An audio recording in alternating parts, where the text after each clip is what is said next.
Hello viewers, আশা করছি সবাই ভালো আছেন। আজ আমি আপনাদের জন্য গ্লোরি ড্রামার দ্বিতীয় পার্টের গল্প নিয়ে এসেছি। আমি ভেবেছিলাম এই পার্ট প্রায় 2 ঘন্টার মতো করে এই পর্বেই পুরো গল্পটা শেষ করে দিতে, কিন্তু ভিডিওটা 2.5 ঘন্টারও বেশি বড় হয়ে যাওয়ার সম্ভাবনা থাকায় আমি এই পার্টেই জাস্ট সেকেন্ড পার্টটা দিচ্ছি আর পরবর্তী পার্টে এই গল্পটা শেষ করে দিব। এই পর্বটা এত বেশি সুন্দর যে আপনারা কল্পনাও করতে পারবেন না। আমার তো এই পর্বের গল্পটা ভীষণ ভীষণ ভালো লেগেছে। আই থিঙ্ক আপনাদেরও খুবই ভালো লাগবে। গল্পের ভিতরে চলে গেলে বুঝবেন যে কে অপরাধী আর কে অপরাধী নয়। এটা খুঁজতে গিয়েই দেখবেন আপনাদের এই মাথার চুল ছেঁড়ার অবস্থা হয়েছে। তো চলুন কথা না বাড়িয়ে এবার গল্প শুরু করা যাক। এই পর্বের শুরুতেই আমরা ফুসেনকে ভীষণই চিন্তিত অবস্থায় দেখতে পাই। ও বসে বসে ভাবছিল যে লেডি রং কেন ওকে বিয়ে করতে না চেয়ে দিংকে বিয়ে করতে চাইলো। এর পিছনে নিশ্চয়ই কোনো রিজন আছে, আর আমাকে সেই রিজনটাই খুঁজে বের করতে হবে। যাকে আমি একবার ভালোবেসেছি তাকে তো আমি হারাতে দিব না। এদিকে আমরা লেডি রঙের সঙ্গে তার বোনের বিভিন্ন দৃশ্য দেখতে পাই, যেখানে ওদের ভিতরে ঝগড়া হচ্ছিল। আর আবার আমরা ওয়েনকে দেখতে পাই। ওয়েন এসেছিল লেডি রঙের কাছে আর ওকে জিজ্ঞেস করছিল, এতজন ক্যান্ডিডেটের ভিতর থেকে তুমি দিংকে কেন পছন্দ করলে? সে কখনোই তোমার জন্য পারফেক্ট ম্যাচ নয়, তার সত্ত্বেও তুমি কেন ওকে পছন্দ করলে? অ্যাটলিস্ট তুমি তো জানতে সে কেমন মানুষ। তুমি কাউকে না পছন্দ করতে পারতে, কিন্তু ওকে পছন্দ করা তোমার ঠিক হয়নি। লেডি রং তখন বলে, নিশ্চয়ই আমার পছন্দ করার পিছনে আমার রিজন আছে। এটা বলে ও বাইরে চলে আসে। এরপরে আমরা দেখতে পাই ফুসেং এখানে বসে কিছু গাছ লাগাচ্ছিল এবং ও আবারও ওর মনকে চিরফুল করে নিয়েছে যে সামান্য একটা বিষয় নিয়েও পড়ে থাকবে না। লেডি রং তখন এখানে আসে আর বলে যে তুমি ফুল গাছ কেন লাগাচ্ছ এই চা গাছের ভিতরে? ও তখন বলে চায়ের সুবাস অনেক সুন্দর, তার ভিতরে যদি জুঁই ফুলও থাকে তাহলে সেটা আরও দ্বিগুণ সুবাসিত হয়ে যায়, আর সেজন্যই এই সৌন্দর্যের খাতিরে আমি এটা করছি। লেডি রং তখন ওকে ডাকে আর বলে তুমি আমার সঙ্গে চা বাগানে চলো। এটা বলে ওকে চা বাগানে নিয়ে আসে। আর এদিকে আমরা দিংকে দেখতে পাই। দিং তার নিজের বাড়িতে ফিরে গিয়েছিল। বাড়িতে গিয়ে ও অনেক কিছু জিনিসপত্র মানে কিছু তত্ত্ব টাইপের জিনিস এনেছে এবং কিছু লোক নিয়ে সোজা লেডি রঙের বাড়িতে প্রবেশ করে। কিন্তু এখানে তো লেডি রং ছিল না, কারণ লেডি রং তখন এসেছিল চা বাগানে। চা বাগানের বিভিন্ন কাজকর্ম দেখাশোনা করছিল। ঠিক তখন মিস্টার ইয়ানও এখানে চলে আসে। মিস্টার ইয়ান কিন্তু পুরোপুরি একটা মানে চা রিলেটেড ফ্যামিলি থেকে এসেছে, মানে ওর ফ্যামিলিও চা পাতি বানায়। এর জন্য ও খুব ভালো করে জানে চা সম্পর্কে, তাই এসব নিয়ে ওরা কথা বলছিল। এরপরে লেডি রংকে ডেকে বলে যে আপনার জন্য আমি একটা ল্যান্ড ঠিক করেছি, ওখানকার মাটি একটু চেক করে দেখুন তো। মাটি চেক করতে যখন ও এসেছিল তখন পাথরের টুকরা নিয়ে এপাশ দিয়ে আরেকজন শ্রমিক যাচ্ছিল, সেগুলো লেডি রঙের গায়ের উপরেই পড়ছিল। আর ফুসেং দেখতে পেয়ে লেডি রংকে কোনোভাবে বাঁচিয়ে নেয়। লেডি রং তখন ফুসেংকে বলে তোমার কিছু হয়নি তো? তখন পর্যন্ত ও ঠিক ছিল। আর এদিকে এই পথ বরাবর লেডি রঙের আবার ফিরে আসার কথা ছিল, তাই বোয়েন আর চেং দুজনে ওয়েট করছিল। কিন্তু তখন একজন পরিচারিকা মানে একজন দাসী এসে জানায় যে লেডি রং এখন আসতে পারবে না। ফুসেং নাকি তার পায়ে অনেক ব্যথা পেয়েছে, তাই লেডি রং তাকে সাথে করে নিয়েই ফিরবেন। লেডি রং বলে দিয়েছেন আপনারা দুজনে যাতে ফিরে যান। ইয়ানে তখন মনে মনে খারাপ লাগে যে লেডি রংকে বশ করে ফেলছে ওই ফুসেং। যাই হোক, এরপরে ইয়ান যখন চলে যাচ্ছিল তখন ওর গাড়িটা হুট করে রাস্তার একটা জায়গায় আটকে যায় এবং কোনোভাবেই এই গাড়িটা তোলা পসিবল হচ্ছিল না। অনেক চেষ্টা করার পরেও যখন হয় না, তখন ইয়ান মনে মনে ভাবতে লাগে রাত্রিটাকে এখানেই কেটে যাবে। ঠিক তখন এই পথ দিয়ে সেকেন্ড লেডি মানে ইয়নচি যাচ্ছিল। ইয়নচি ওর ক্যারেজ থেকে মিস্টার ইয়ানকে ডেকে বলে আপনি কিন্তু চাইলে আমার ক্যারেজে আসতে পারেন, কিন্তু ইয়ান ইয়ানচিকে বলে যে আমি তোমার ক্যারেজে যাব না, কারণ তুমি মেয়ে আর আমি ছেলে, আর ছেলে মেয়েতে একটা ডিস্টেন্স থাকা উচিত। আমি কখনোই কোনো মেয়ের সঙ্গে এভাবে ক্যারেজে করে যাইনি, আর আমার যত রাতি হয়ে যাক না কেন আমি নিজেই যাব। ইয়ানচি স্পষ্টভাবেই ওকে পটানোর চেষ্টা করছিল, কিন্তু ইয়ান ওর কথায় পটে যায় না। এদিকে আমরা লেডি রঙের ক্যারেজের ভিতরে ফুসেংকে দেখতে পাই। লেডি রং ওই ক্যারেজ থেকে নেমে এসেছিল এবং চেংকে বলছিল যে ফুসেংকে নিয়ে ওর ঘর পর্যন্ত পৌঁছে দাও। আর এই ছেলেটা মানে চেং তো কোনোভাবেই ফুসেংকে সহ্য করতে পারতো না, তবে ফুসেং ওর সামনে একটু ভাব নিত যে ফুসেংও একজন কাজের লোক হয়েও কি সুন্দর লেডি রঙের ফেভার পাচ্ছে, যেটা অন্য কেউ পায়। পরে লেডি রং যখন ফিরে আসে তখন ওর কথা হয় দিং এর সঙ্গে। দিং বলে তোমার জন্য আমি অনেকক্ষণ ধরে ওয়েট করছিলাম, তুমি আমার সঙ্গে দেখা করলে, কিন্তু তোমাদের এই অ্যানসেস্ট্রাল হলে কেন আমার সঙ্গে দেখা করতে এসেছো? লেডি রং তখন বলে জানো এখানে আমরা কেউ কখনো মিথ্যা কথা বলি না, এটা আমাদের পরিবারের সব থেকে পবিত্র স্থান, আর আমি তোমাকে এখানে এজন্য নিয়ে এসেছি এটা জানাতে যে তোমার উপরে আমি দয়া করেছি মাত্র, তুমি আমাকে থ্রেট দিয়েছো সেজন্য আমি রাজি হয়েছি, কিন্তু সেটা দয়া করে। তখনই সাথে সাথেই দিং ওর দিকে হাত তোলে, মানে ওকে মারতেই যাচ্ছিল। লেডি রং তখন বলে তুমি রং পরিবারের মেয়েদের চেনো না, রং পরিবারের মেয়েরা চাইলে কতটা ক্রুয়েল হতে পারে তা তুমি জানো না। দিন তখন ওকে বলে ও আচ্ছা তাই নাকি, এটা বলে ওর দিকে এগিয়ে যায় আর ওকে জোর করে একটা কিস করে আর বলে সামনের সপ্তাহে আমি তোমাকে বিয়ে করব, এটা তোমার দাদিকে জানিয়ে রেখো। আর ওই মুখের কিসটা মুছে দিয়ে ঘরে এসে শুয়ে পড়ে লেডি রং। আর ভাবতে থাকে যে এই দিনের হাত থেকে কিভাবে বাঁচা যায়। এদিকে আমরা মিস্টার হেকে দেখতে পাই। মিস্টার হে যেহেতু বিয়ে করার প্রপোজ দিয়েছিল ইয়নশিকে, তাই এখন ইয়নশির সঙ্গে ওর কথাবার্তা হচ্ছিল। আমরা একটা ফ্ল্যাশব্যাক দেখতে পাই। সেদিন যখন ওকে বেঁধে রাখা হয়েছিল তখন ইয়ানশি ওর কাছে গিয়েছিল আর বলেছিল, তুমি কি সত্যি রং পরিবারের সাথে জড়াতে চাও? তাহলে আমি তোমাকে বিয়ের প্রপোজাল দিচ্ছি। আর সেজন্য হে ওকে বিয়ে করতে রাজি হয়েছিল ঠিকই, কিন্তু হে ওকে এখন অনেক বেশি তুচ্ছ তাচ্ছিল্য করে, কারণ ইয়নশি ব্লাইন্ড ছিল। তাছাড়াও ইয়ানশির মা ছিল এই বাড়িরই একজন কাজের লোক। তো কাজের লোক তার মালিকের সঙ্গে সম্পর্ক করেই মূলত ইয়ানশির জন্ম হয়েছিল। মিস্টার হে এজন্য ওকে অপমান করে। যাই হোক, এরপরে আমরা সেকেন্ড লেডিকে দেখতে পাই, যার সঙ্গে মিস্টার হে তার ক্যারেজে উঠে চলে যায়, যেটা আবার ইয়ানশি জানতে পারে। তো ইয়ানশি বলে, ঠিক আছে, তাহলে মিস্টার হে ব্যাপারটা আমি দেখছি।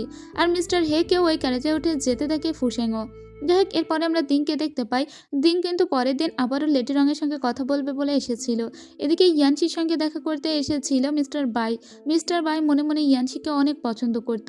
ইয়ানশি ওর মুখে হাত বুলিয়ে বলে, তুমি তাহলে দেখতে এরকম। আর এদের ভিতরে কোথাও একটা যেন ভালো লাগার সৃষ্টি হচ্ছিল। এরা দুজনেই দুজনকে অনেক বেশি পছন্দ করতে শুরু করেছিল, যদিও সেটা স্পষ্ট ছিল না। এদিকে দিংকে দেখতে পাই, ও তো বিয়ের জামা কাপড় পরে এখনো পর্যন্ত লেডি রঙের জন্য ওয়েট করছে, কিন্তু লেডি রঙের সারাদিন ধরে কোনো খোঁজ নেই। সে যে চা বাগানে গিয়েছে এখনো পর্যন্ত ফিরে আসেনি। এদিকে বাড়ির সবাই মিলে ওয়েট করছে। যাই হোক, এদিকে লেডি রঙকে দেখতে পাই, সে চা বাগান থেকে গিয়েছিল একটা মেলায়, যেখানে ওর সঙ্গে ফুসেঙ্গা ছিল। তো ফুসেঙ্গি মূলত ওকে এই মেলায় নিয়ে এসেছে ওর মনটা ভালো করার জন্য, কারণ লেডি রং সবসময় বোরিং লাইফ লিড করে।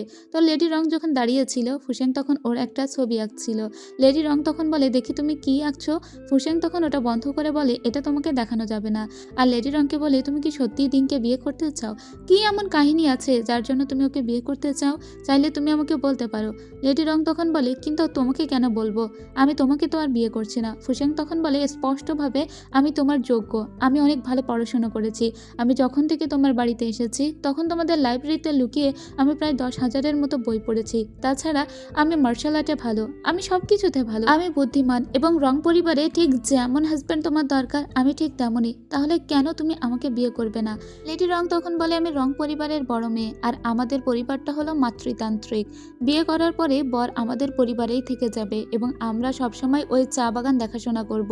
আমার পরে আমার মেয়ে দেখবে, আর এভাবেই কিন্তু পরম্পরায় এটি পরিবর্তিত হবে। আর তার চেয়ে বড় কথা, তুমি কি জানো সব থেকে কঠিন কাজটা কি? সেটা হলো আমার স্বামী হওয়া। তুমি নিজের চোখেই দেখেছো যে আমার স্বামী হওয়ার জন্য কত যুদ্ধ বিগ্রহ হয়ে গেল, কতজন মারা গেল, আর তারপরেও তুমি আমার স্বামী হতে চাও কেন? তার কোনো দরকার নেই। আমি তোমাকে অনেক ভালো বন্ধু হিসেবে নিজের কাছে রেখে দিতে পারি। আমরা সব সময় ভালো বন্ধু হয়ে থাকবো, একে অন্যকে হেল্প করব। ফুসেং তখন ওর দিকে তাকিয়ে বলে, কিন্তু আমি তোমার বন্ধু হয়ে থাকতে চাই না, আমি তোমাকে বিয়ে করতে চাই। লেডি রং তখন বলে, আমি আর এখানে থাকতে চাই না, আমি বাড়ি যেতে চাই। এটা বলে সোজা চলে আসে, আর ফুসেংও ওর পিছু পিছু হাঁটতে থাকে। লেডি রং ফুসেংয়ের দিকে একবার তাকিয়ে সোজা ওর ঘরের দিকে আসতে থাকে, যেখানে দিন আগে থেকেই লাল জামা কাপড় পরে ওর জন্য ওয়েট করছে। লেডি রং যখন ওর নিজের ঘরের সামনে এসে দাঁড়ায় তখনও দেখতে পাই দিং ভিতরে দাঁড়িয়ে আছে। ঠিক তখনই অনেক জোরে বিদ্যুৎ চমকে ওঠে এবং সাথে সাথে ওর কিছু একটা ফিল হয় এবং ও দ্রুত ওখান থেকে ব্যাক করে ফুসেং এর রুমের দিকে আসতে থাকে। আর ফুসেং তখন রুমের ভিতরে ওই একটু আগে যে আর্টটা করেছে সেটাকে দেখছিল। লেডি রঙের সুন্দর একটা আর্ট করেছে ও। ঠিক তখনই ওর দরজায় এসে কে ঠকঠক করে। ও দরজা খুলে দেখে যে লেডি রং দাঁড়িয়ে আছে। ও তখন বলে, হঠাৎ তুমি এখানে? লেডি রং তখন বলে, কেন, আমি কি তোমার রুমে আসতে পারি না? ফুসেং তখন বলে, অবশ্যই আসতে পারো, কিন্তু এখন। লেডি রং বলে, তখন তুমি আমার কি ছবি এঁকেছিলে আমি সেটা দেখতেই এসেছি। এরপরে ওকে ছবিটা দেখায়। এরপরে ফুসেং বলে, তুমি কি সত্যি এখানে থাকবে নাকি? কারণ তোমার সমস্ত জিনিসপত্রগুলো এখানে নিয়ে আসা হচ্ছে। লেডি রং বলে, হ্যাঁ, আমি এখানেই থাকবো। ফুসেং তখন হাত উঁচু করে বলে, এখানে থাকবে মানে আমার সাথে রাত্রি যাপন করবে? লেডি রং বলে, হ্যাঁ। কেন, তুমি তখন আমাকে বলেছিলে না যে তুমি আমাকে বিয়ে করতে চাও? তো আমি সিদ্ধান্ত নিয়েছি যে আমি তোমাকেই বিয়ে করব, আর আমি দিনের ওখানে পর্যন্ত যাইনি। এটা বলে ওকে একটা কিস করে আর তারপরে ওর বেডের উপরে গিয়ে বসে। ফুসেং বলে, কিন্তু আমাদের তো এখনো বিয়েই হয়নি, তাহলে তুমি এখানে? লেডি রং বলে, কিন্তু আমার রুমে তো এখন দিন অপেক্ষা করছে, তাহলে তুমি কি চাও যে আমি ওই রুমে যাব? এটা বলে ফুসেং এর হাতে একটা কিস করে বলে, কোনো সমস্যা নেই, তুমি এখানে আমার সাথেই ঘুমাবে। কেন, তোমার কি কোনো সমস্যা আছে? ফুসেং বলে, আমার কোনো সমস্যা নেই। এরপরে লেডি রং ওকে আরো বেশি কাছে টানতে থাকে। ফুসেং বলে, কিন্তু তুমি আমার সঙ্গে এরকম ইন্টিমেট হতে পারো না। লেডি রং তখন বলে, ঠিক আছে, তাহলে পাশে মিস্টার বাইয়ের রুম আছে, তার ওই পাশে মিস্টার ওয়েনের রুম আছে, তাহলে আমি ওদের কারো একটা রুমে চলে যাই। ফুসেং তখন বলে কক্ষনো না। এটা বলে ওকে উঁচু করে ধরে নিয়ে সোজা বেডের উপরে শুইয়ে দেয় আর ওর গায়ের উপরে অনেক বড় একটা কম্বল তুলে দিয়ে বলে ঘুমাও। লেডি রং তখন বলে তুমি সত্যি আমার সাথে কিছু করতে চাও না? ফুসেং তখন বলে তোমার সাথে কি করবো? এটা বলে ও উঠে দাঁড়ায় আর ওর চুলগুলো ভিতরে ঢুকিয়ে দিয়ে ওকে আরো বেশি সুন্দর করে শুইয়ে দিয়ে বলে এবার ঘুমাও। লেডি রং তখন বলে তুমি আসলেই একটা বোকা। কিন্তু ফুসেং আসলেই একজন লয়াল ছেলে আর সেজন্য ও একটা মেয়ের এরকমের কোনো সুযোগ নিল না। পরদিন সকালবেলার দৃশ্য আমরা দেখতে পাই। খুব ভোরে যখন ঘুম ভেঙে গিয়েছিল সবার তখন দেখা যায় যে দিন হুট করে মারা গিয়েছে আর ওই পথ দিয়ে তখন বাই আসছিল আর বাইকে অত ভোর ভোর আসতে দেখে ফেলে ওয়েন তখন ওকে জিজ্ঞেস করে তুমি না ঘুমিয়ে রাত পর্যন্ত কোথায় ছিলে আর এখন ফিরছো? বাই তখন বলে আমি আসলে বাহিরে ছিলাম একটা ফুল গাছের তলায় আর আমি ফুল কুড়াচ্ছিলাম। ফুল কুড়াতে কুড়াতে কখন সকাল হয়ে গিয়েছে আসলে বুঝতে পারিনি আর সেজন্য এখন ফিরে আসছে। মিস্টার ওয়েন বলে ও আচ্ছা, তোমার জামাইও দেখি ফুলের পাপড়ি লেগে আছে। বাই বলে হ্যাঁ। আর তখন ইয়ানো উপর থেকে ওদের দুজনকে কথা বলতে শোনে। তারপরে ওরা দেখে যে ফুসেংয়ের রুম থেকে লেডি রং বের হয়ে যাচ্ছে। ওরা তখন হা হয়ে বলে কি আজকে ও ফুসেংয়ের রুমে ছিল? এরপরে সবাইকে এক জায়গায় ডাকা হয় এবং এখানে আমরা দেখতে পাই যে দিঙের ভাই এবং বাবা চলে এসেছে। দিঙের ভাই দেখতে একদম দিঙের মতোই ছিল, জেরক্স কপি আর কি। যাই হোক, এবার আমরা লেডি রঙের রুমে ফুসেংকে লুকিয়ে ঢুকতে দেখি। ফুসেং দেখতে পাই এখানে একটা জুতার পায়ের ছাপ আছে এবং একে কেউ একটা অবরুদ্ধ করে মেরেছে। দিঙের মৃত্যুর খবর শুনে সাথে সাথে ইম্পেরিয়াল ম্যাজিস্ট্রেটও এখানে চলে এসেছে আর ফুসেং দ্রুত করে জানালা দিয়ে বাইরে বের হয়ে ওদের ভিতরকার কথা শুনতে থাকে। তো ভিতরে মিস্টার লিয়াং নামের একজন এসেছে। এই কিন্তু মূলত আগের যে ম্যাজিস্ট্রেট ছিল লু জিয়াং, মানে ফুসেংয়ের আগের যে পরিচয় ও সহকারী, ওই এখন এই কেসটার ব্যাপারে লড়াই করতে এসেছে। এখানে ওই লোকের জামা দেখে ফুসেংয়ের হুট করে যেন প্রিভিয়াস কোনো স্মৃতি দোলা দিতে শুরু করে এবং ওর মাথায় খুব পেইন উঠতে শুরু করে। ও দ্রুত করে ওর রুমে চলে আসে এবং এসেই ও ওই জুতার ছবিটা আঁকতে থাকে যেটা একটু আগে ওই রুমের ভিতরে দেখেছে। ঠিক তখনই লেডি রং রুমে প্রবেশ করে আর বলে তোমার কি কিছু হয়েছে? ও তখন লেডি রংকে বলে আমি একটা জুতার পায়ের ছাপ দেখেছি ওখানে, আমার মনে হয় এটা কোনো মেয়ের জুতা, আর তাহলে খুনিটা নিশ্চয়ই কোনো মেয়ে। লেডি রং তখন বলে আচ্ছা ঠিক আছে, তুমি আমার কাছে এটা দাও আর তুমি এখন থেকে রুমের ভিতরেই থেকো, বেশি বাহিরে বের হইও না, কারণ তোমার পরিচয় এখনো অজানা আর বাইরে থেকে লোক এসেছে আর সেজন্য তুমি একটু ওদেরকে এড়িয়ে চলো, ঠিক আছে? ফুসেং তখন বলে আচ্ছা ঠিক আছে, কারণ লেডি রং তো জানে যে ফুসেং আগেকার একজন ম্যাজিস্ট্রেট। যাক, এখন সবাইকে এক জায়গায় ডাকা হয়েছে। দাদিমা সবাইকে আস্ক করে যে কে বা কারা মারতে পারে দিন। গতকাল রাত্রে সবাই যে যেখানে ছিল সে সম্পর্কে জিজ্ঞাসাবাদ করা হচ্ছিল যে কে কোথায় ছিল। তো সবাই তো ঠিকঠাক ভাবেই বলে। মিস্টার বাইকে তখন ধরে ওয়েনার বলে যে মিস্টার বাইকে আমি সকালবেলা আসতে দেখেছি, নিশ্চয়ই সেই খুনি হতে পারে। তো হেও তখন বলে তাই হবে, কারণ আমরা সবাই যে যার মতো ছিলাম, একমাত্র বাই তার রুমে ছিল না। বাই তখন বলে আমি আসলে লেডি ইউনশির সঙ্গে ছিলাম, সারা রাত আমি তার সঙ্গেই ফুল করিয়েছি। যদি আপনার বিশ্বাস না হয় তাহলে আপনারা লেডি ইয়নশির কাছে জিজ্ঞেস করতে পারেন। হে তখন বলে যে ইয়নশির সঙ্গে আমার বিয়ে হওয়ার কথা আর আমার বাগদত্তার সঙ্গে তুমি কিনা সারা রাত কাটিয়েছো। এটা বলে যখন ইয়নশিকে আঘাত করতে যায় তখন আর হাতটা মিস্টার ইয়ান ধরে ফেলে আর বলে এটা কোন ধরনের আচরণ তোমার? ইয়নশি তখন বলে তুমি যদি আমার সেকেন্ড বোনের সঙ্গে ঘোরাফেরা করতে পারো তাহলে আমি কেন মিস্টার বাইয়ের সঙ্গে সারা রাত কাটাতে পারবো না? যাই হোক, এখন যখন সবার কথা জিজ্ঞেস করা হচ্ছিল সবাই কোথায় ছিল, তখন হুট করে কথাটা ঘুরে যায় আবার লেডি রঙের দিকে। লেডি রঙের চতুর্থ বোনকে জিজ্ঞেস করে যে সবাই তো যে যার মতো এখানে ওখানে ছিল, কিন্তু গতকাল রাত্রে তুমি কোথায় ছিলে বড় আপু? ও তখন কোনো কথা বলতে পারে না, কিন্তু ওয়েন তো জানে যে গতকাল রাত্রে ও ফুসেংয়ের রুম থেকেই বের হয়েছে। তো এই মুহূর্তে ফুসেং ওর হয়ে কথা বলার জন্য এদিকেই আসছিল আর তখন ফুসেংয়ের যে দাস তাকে বারবার আটকাচ্ছিল, কিন্তু ফুসেং বলে না না, আমাকে তো লেডি রংকে উদ্ধার করতেই হবে। ও দ্রুত চলে আসে আর বলে লেডি রং গতকাল আমার সাথেই ছিল এবং আমরা একসঙ্গে চেস খেলছিলাম, কারোর কোনো সমস্যা আছে? লেডি রং তখন ফুসেংয়ের এই সাহসিকতা দেখে। ঠিক তখন যে লিয়াং এখানে এসেছে সে ফুসেংকে দেখে বলে আরে তুমি তুমি তুমি ও যখন এরকম করছিল তখন ফুসেংও ওর দিকে তাকিয়ে থাকে, কারণ ফুসেংওর কিছু একটা মনে হয়েছে যে এই ছেলেটিকে ও আগে কোথাও দেখেছে। তখন মিস্টার লিয়াং বলে আরে তুমি তার মানে লেডি রঙের লাভার? মানে হুট করে লিয়াং আবার কথাটা ঘুরিয়ে দেয়। যাক, এ যাত্রায় কিন্তু সবার সামনে ফুসেং বেঁচে গিয়েছে, কারণ ফুসেংয়ের এখনো স্মৃতি ফিরে আসেনি। এই মুহূর্তে সবাই যদি জানতে পারে ও আগেকার একজন ম্যাজিস্ট্রেট তাহলে সবাই আবার ওটা নিয়েই বেশি কথা বাড়াবাড়ি শুরু করবে। মিস্টার লিয়াং তখন বলে ঠিক আছে, আমরা যদি এই জুতাটা খুঁজে পাই তাহলেই বুঝতে পারবো কে দিনকে মেরেছে, তাই আপনাদের এত প্যানিক করার কিছু নেই। শুধু চাই এই পরিবারের সমস্ত মেয়েদের এবং সমস্ত দাস দাসীদের জুতাগুলো চেক করতে। এদিকে আমরা ওয়েনকে দেখতে পাই। ওয়েনের মনে মনে খুব খারাপ খারাপ লাগছিল কারণ ফুসেংয়ের সঙ্গে লেডি রং সারা রাত কাটিয়েছে। ইয়ান তখন বলে, দেখো মানুষের ভিতরকার ব্যাপার তুমি আটকাতে পারবে না। এদিকে আমরা আবার ফুসেংকে দেখতে পাই। ফুসেংকে লিয়াং হুট করে আটকে দেয় আর বলে, মাস্টার আপনি এতকাল ধরে এখানে আছেন কিন্তু আমাকে একটা মেসেজ পর্যন্ত পাঠাননি। আমি তো ভেবেছিলাম যে আপনি ওয়েকেজিনের কেচের ব্যাপারে তদন্ত করতে এই বাড়িতে ছদ্মবেশ ধরে পড়ে আছেন, কিন্তু আপনি আমার সঙ্গে এতদিনে কোনো একটাও যোগাযোগ কেন করেননি? আপনাদের মনে আছে যে ফুসেং আসলে ওই কেজিন নামের একটা লোকের স্ত্রী হত্যার জন্য বিভিন্ন ইনভেস্টিগেট করছিল, আর সেটা করতে গিয়েই ওকে মূলত কারা আঘাত করে এবং পাহাড়ের উপর থেকে ফেলে দেয়। এবার ও যখন এই কথাগুলো শোনে তখন সাথে সাথেই ওর পুরাতন সমস্ত মেমোরিগুলো ফিরতে শুরু করে, যে ও খুবই জাদ্রেল একজন ম্যাজিস্ট্রেট এবং ওর সাথে এখন পর্যন্ত ঠিক কি কি হয়েছে। এবার সমস্তটাই যখন ওর মনে পড়ে যায় ও বুঝতে পারে যে ও কিভাবে এখানে এসে উঠলো। কিন্তু ও এই মুহূর্তে লিয়াংকে বলে না যে ও স্মৃতি হারিয়ে গিয়েছিল। লিয়াং ওকে বলে, আমি আরও ভেবেছিলাম যে আপনি ওয়েকেজিনের স্ত্রীর খোঁজ করতেই এখানে এসেছেন, আর সেটার প্রোগ্রেস কত দূর। আপনি দেখছি রং ফ্যামিলিতে খুব ভালোভাবেই জায়গা করে নিয়েছেন, লেডি রংও আপনাকে বিশ্বাস করতে শুরু করে দিয়েছে।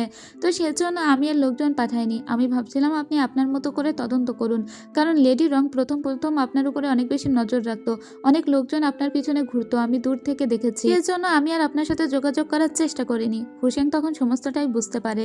যাক, এদিকে আমরা লেডি রংকে দেখতে পাই। লেডি রং নিজের রুমে এসে বসেছিল, তখন ওর দাসীকে বলছিল, তোমাকে যে বলেছি 1-1-এর জুতা পুড়িয়ে দিতে তা কি দিয়েছো? ওর দাসী তখন বলে, হ্যাঁ 1-1-এর জুতা আমি পুড়িয়ে দিয়েছি। আসলে যে জুতার ছাপটা পাওয়া গিয়েছে সেটা মূলত 1-1-এর জুতার ছাপ, মানে কেউ একটা দিনকে খুন করেছে, আর সেই মুহূর্তে 1-1 হয়তোবা লেডি রংকে খুঁজতে ওর রুমে গিয়েছিল এবং ও ভুলবশত ওই খুনটা দেখে ফেলেছে, আর সেজন্য ওখান থেকে পালাতে গিয়ে ওর জুতার ছাপ পড়ে গিয়েছে। এরপরে আমরা লেডি রংকে দেখতে পাই ওর রুমে একটা স্পেশাল সিক্রেট মেকানিজম আছে। ও সেই মেকানিজমটাতে 3 বার টাচ করলে ওখান থেকে একটা কক্ষ ওপেন হয়ে যায়। ওখান থেকে ও নিচে এসে দেখতে পাই এর ভিতরে একটা মহিলাকেও লুকিয়ে রেখেছে। এই মহিলার নাম হলো ইয়াং, আর এই ইয়াংই মূলত ওয়েকেজিনের স্ত্রী, যে গত 10 বছর ধরে এখানে লুকিয়ে আছে। মূলত এই মহিলাকে খোঁজারই দায়িত্ব পড়েছিল ফুসেংয়ের উপরে, যখন ও ম্যাজিস্ট্রেট হিসেবে দায়িত্ব পালন করছিল। তো এখন আপনার মনে হতে পারে যে এই মহিলা কেন এখানে লুকিয়ে আছে, কারণ এ তো রং ফ্যামিলির কেউ নয়। কিন্তু লেডি রং আসলে এতটাই ভালো মানুষ যে এই মহিলার দুঃখ দুর্দশা ও সহ্য করতে পারেনি। মহিলার বাপের বাড়িতে এবং শ্বশুর বাড়িতে দুইটা জায়গায় এত বেশি অনাচার অত্যাচার করা হয়েছে যে এই মহিলা মরতে গিয়েছিল। লেডি রং তখন এই ইয়াংকে উদ্ধার করে নিজের কাছে রেখেছিল এবং তখন 1-1-এর বয়স খুবই কম ছিল, আর সেজন্য 1-1-কেই এই মহিলা দেখাশোনা করতো বলে 1-1 এই মহিলার জন্য পাগল, একে নিজের মা বলে ডাকে। লেডি রং ওনাকে জিজ্ঞেস করে, আপনি কি এখান থেকে বের হতে চান না? মিস ইয়াং তখন বলে, আমি এখানেই থাকতে চাই, শুধু মাঝে মাঝে আমি একটু 1-1-কে দেখতে চাই, ওর জন্য আমার খুব মন খারাপ হয় মাঝে মাঝে। লেডি রং তখন বলে, ঠিক আছে আমি ওর কাছে আপনাকে মাঝে মাঝে নিয়ে যাব। এদিকে আমরা ফুসেংকে দেখতে পাই। ফুসেং কিন্তু জানেই না লেডি রং ওকে এভাবে লুকিয়ে রেখেছে। যাই হোক, ফুসেংয়ের মনে পড়ে লেডি রং ওকে বলেছিল সেদিন রাত্রেবেলা লেডি রং যখন ওর ঘরে গিয়েছিল তখন ফুসেং বলেছিল, আমার তো নাম পরিচয় পর্যন্ত আমি ভালো করে জানি না, তাহলেও কি আপনি আমাকে বিয়ে করতে চাইবেন? লেডি রং তখন ওকে একটাই কথা বলেছিল, আর সেটা হলো, তুমি যতক্ষণ আমার প্রতি লয়াল আছো, আমাকে বিশ্বাস করছো, আমার সঙ্গে বিট্রাই না করছো, ততক্ষণ তোমার নাম পরিচয় দিয়ে আমার কিছুই যায় আসে না। ফুসেংয়ের এখন হঠাৎ করে এটা মনে পড়ে, কারণ ফুসেং কিন্তু তার স্মৃতি ফিরে পেয়েছে, আর এই জিনিসটা যদিও লেডি রঙের থেকে লুকায়, আর লেডি রং যদি একবার বুঝতে পারে যে ফুসেংয়ের স্মৃতি ফিরে এসেছে, তাহলে হয়তো লেডি রং ওকে আবার সন্দেহ করতে শুরু করবে। এর জন্য আমরা লেডি রংকে দেখতে পাই যে লেডি রং ফুসেংকে নিজে ডেকে আনে আর বলে, আমি তোমাকে আজকে তোমার পরিচয় বলবো, আসলে আমি জানি যে তুমি একজন ম্যাজিস্ট্রেট। আসলে ফুসেংয়ের যে স্মৃতি ফিরে এসেছে লেডি রং সেটা হয়তো আজ করতে পেরেছে, আর সেজন্য লেডি রং নিজেই ওর কাছে আসে আর বলে, তুমি একজন ম্যাজিস্ট্রেট এবং তুমি ইম্পেরিয়াল মানে ক্যাপিটাল শহর থেকে এসেছো, তবে কিছু মানুষ তোমাকে তাড়া করেছিল, আমি জানি না তারা কারা আর কেনই বা তারা তোমাকে মারতে চায়, তবে আমার নজরে তুমি খুবই ভালো একজন মানুষ, আর তাই তো আমি সবসময় চাই যে তুমি আমার সাথেই থেকো, কিন্তু তুমি কখনো আমাকে বিট্রাই করবে না, কথা দাও। এটা বলে ওকে একটা কিস করে, আর ও লেডি রংকে বলে, আমি কখনোই তোমাকে বিট্রাই করব না। এটা বলে ও লেডি রঙের কপালে একটা চুমু খায়। এরপরে লেডি রং বলে, আমার কাজ আছে, এটা বলে চলে যায়। এদিকে আমরা ম্যাজিস্ট্রেটকে দেখতে পাই, এখানকার সমস্ত দাসীদের জুতা চেক করা হচ্ছিল। তো সমস্ত দাসীদের জুতা চেক করেও কিছু পাওয়া যায় না। এদিকে আমরা আবার চতুর্থ লেডিকে দেখতে পাই। চতুর্থ লেডি ভাবছিল বসে বসে যে ওই জুতার ডিজাইন কোথাও একটাও দেখেছে। ও সেকেন্ড লেডিকে বলে, আমার মনে পড়েছে আমি ওই জুতার ডিজাইন কোথায় দেখেছি, ওটা তো 1-1 জুতার ডিজাইন। তার মানে দিনকে কি 1-1 খুন করেছে? কিন্তু দিনকে 1-1 কিভাবে খুন করতে পারে? সে তো একটা ছোট মেয়ে, আর তাছাড়া ও তো মেন্টালি অনেক বেশি আনস্টেবল। এটা হতেই পারে না। আমি এক্ষুনি দাদিমাকে গিয়ে জানাবো যে তার জুতার ছাপ পাওয়া গিয়েছে, সেটা হলো 1-1 জুতার ছাপ। তখন ইয়ানচি ওকে আটকে দিয়ে বলে, না এই ব্যাপারটা তুমি এখন বলবে না, যেহেতু ওই ম্যাজিস্ট্রেট কেসটা সলভ করার চেষ্টা করছে তাকে তার মতো করেই সলভ করতে দাও। এখান থেকে যখন ফোর্থ লেডি চলে যায় তখন এখানে আবার ইয়ানচির সঙ্গে মিস্টার হে দেখা করতে আসে। হে বলে, আমি তোমার কথা মতো কাজ করেছি। আসলে মিস্টার হেই সেদিন মেরে ফেলেছিল দিনকে, আর এটা লেডি ইয়ানচি খুব ভালো করেই জানে, কিন্তু লেডি ইয়ানচি এই কথাটা কোনোভাবেই বাইরে পাচার হতে দিবে না। তখন এর সঙ্গে ভাব জন্মানোর চেষ্টা করে। আসলে এই হে এই পরিবারের সাথে একটা সম্পর্ক করতে চেষ্টা করছিল, আর সেটা যদি হয় এখানকার সবথেকে বুদ্ধিমতী মেয়েটি, তাহলে তো কথাই নেই। ওদিকে আমরা 1-1কে যে মেয়েটা সবসময় দেখাশোনা করে সেই মেয়েটিকে দেখতে পাই। এ কিন্তু লেডি রঙেরও একজন সার্ভেন্ট। এই মেয়েটিকে ইয়ানচি ডেকে পাঠায় আর বলে, আমি কিন্তু তোমার সম্পর্কে অনেক কথা জানি। যেবার লেডি রঙের জন্মদিন পালন করা হয়েছিল, লেডি রঙের অনেক গিফট উঠেছিল, সেই গিফটের অর্ধেক তুমি চুরি করে নিয়েছিলে, সেটা কিন্তু আমরা ভালো করে জানি। তখন ওই মেয়েটি ভয় পায় আর বলে, আপনারা আসলে আমার কাছে কি চান? ইয়ানচি তখন বলে, তোমার কাছে বেশি কিছু চাই না, শুধু ছোট্ট একটা কাজ তুমি করবে, 1-1কে রাতের বেলা একটু বাইরে পাঠিয়ে দিবে। ওই মেয়েটি তখন আরো বেশি ভয় পেয়ে যায় যে এদের কথা মতো কাজ না করলে যদি লেডি রঙকে ওই চুরির ব্যাপারটা বলে দেয়। এদিকে আমরা আবার ফুসেংকে দেখতে পাই। ফুসেং উপরে বসেছিল, তখনও দেখতে পাই যে হে মিস্টার বাইকে নিজের রুমে নিয়ে যাচ্ছে। তখনই ফুসেংয়ের একটু একটু সন্দেহ হয়, মিস্টার বাইকে অনেক বেশি ড্রাঙ্ক বানিয়ে ফেলে হে। এবং এখান থেকে যখন মিস্টার বাই উঠে চলে যেতে চাচ্ছিল, কারণ ওর ইয়ানচির সঙ্গে রাত্রে দেখা করার কথা ছিল, তখনও মিস্টার হে ওকে উঠে যেতে দেয় না। অপরদিকে আমরা সেই সার্ভেন্টটিকেও দেখতে পাই যে সবসময় 1-1-এর দেখাশোনা করত। আজকেও সে 1-1-এর দেখাশোনা করতে এসেছিল। 1-1 তখন বলছিল যে সে একবার তার মা ইয়াংকে দেখতে চায়, মানে যে মহিলাকে লেডি রং লুকিয়ে রেখেছে। এই দাসী তখন বলে, ঠিক আছে, তুমি যদি আমার কথা মতো এই খাবারগুলো খেয়ে নাও তাহলে তোমাকে তোমার মা ইয়াং এর সঙ্গে আমি দেখা করাতে নিয়ে যাব। 1-1 তখন খুব খুশি হয়ে বলে, ঠিক আছে, আমি সমস্ত খাবার খেয়ে নিব। এটা বলে ও সমস্ত খাবার খেয়ে নেয়। এদিকে মিস্টার বাইকে দেখতে পাই যে ড্রিঙ্ক করে একদম মাতাল হয়ে পড়েছিল, আর মিস্টার হে তো এটাই চাচ্ছিল। হে তখন ওর কাজটা শুরু করে দিয়েছে। এখানে মিস্টার বাইকে রেখে দিয়ে সোজা ও বাহিরে বের হয়ে আসে এবং 1-1কে নিয়ে ওই সার্ভেন্ট বাহিরে বের হয়ে এসে বলে, ওই যে দূরে দেখতে পাচ্ছ কিছু জিনিস রাখা আছে, ওখানে যাবে। ওখানে গিয়ে তুমি মা ইয়াংকে ডাক দিলে মা ইয়াং তোমার সঙ্গে দেখা করতে আসবে।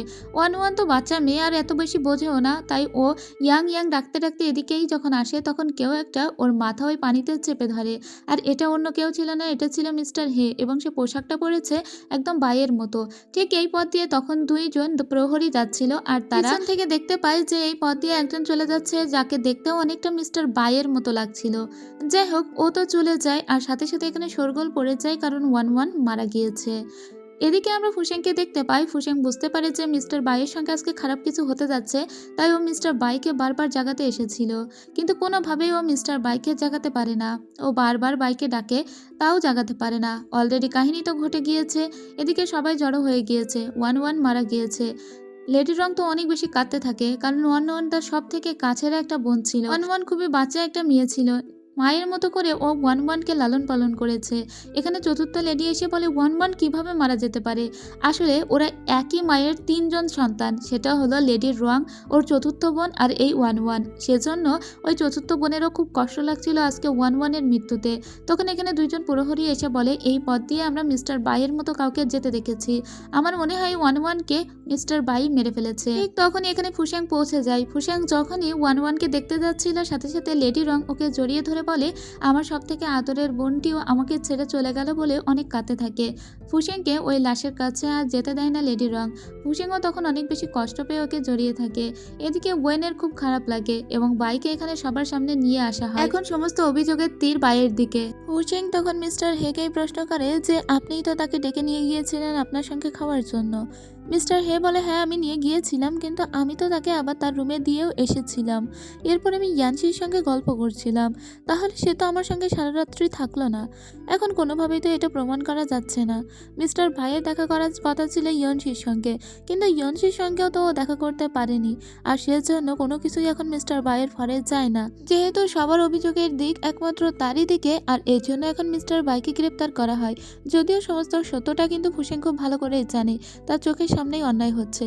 তো সে যখন অন্যায়ের প্রতিবাদ করে তখন সবাই বলে যে তুমি অন্যায়ের প্রতিবাদ করার কে? তখন ওর পাশে গিয়ে লেডি রং দাঁড়িয়ে বলে, কারণ আমি তার কাছে আছি। যাই হোক, এরপরে বাইকে ধরে নিয়ে যাওয়া হয়। তবে লেডি রং তখনও খুবই কান্নাকাটি করছিল ওয়ানের জন্য। এদিকে ইয়ানশিকে দেখতে পায়, ও খুব রেগে গিয়েছিল মিস্টার হের উপরে, আর ওকে বলে যে তোমাকে বলেছিলাম ওয়ানকে একটু ভয় দেখাতে, তুমি তাকে মেরে কেন ফেললে? তোমার সাথে আমার যা ডিল ছিল তাই এখানেই শেষ হয়ে গেল, তুমি আর আমার চোখের সামনে আসবে না। এদিকে লেডি রং সিদ্ধান্ত নিয়েছে যে ওয়ানকে খুব দ্রুতই কবর দিয়ে দেবে। ওর বাকি বোনগুলো বলে যে এত দ্রুত ওকে কবর কেন দিয়ে দেবে?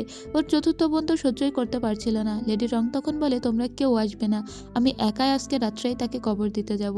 এটা বলে রাত্রেবেলা ওর লাশটা নিয়ে যাওয়া হয়। পরের দিন সকালবেলা আমরা দেখতে পাই জুনদাইকে নিজের ঘরে ডেকে পাঠিয়েছিল ফুসেং। ফুসেং বলে, আমি এখানে আসার পর থেকে আমার সাথেই কাজ করো, কিন্তু আমার মনে হয় তুমি আমার থেকে বেশি লেডি রঙের হয়ে কাজ করো। আমি কখন কি করছি, কোথায় যাচ্ছি তার সমস্ত খবর তুমি লেডি রংকে দিয়ে দাও, তাই না? জুনদাই তখন বলে, আসলে মাস্টার, লেডি রংই তো আমাকে ভাড়া করে রেখেছে। তবে সে আপনার কোনো খারাপ খবর তো শোনেনি, কারণ আপনি সবসময় ভালো কাজই করেছেন।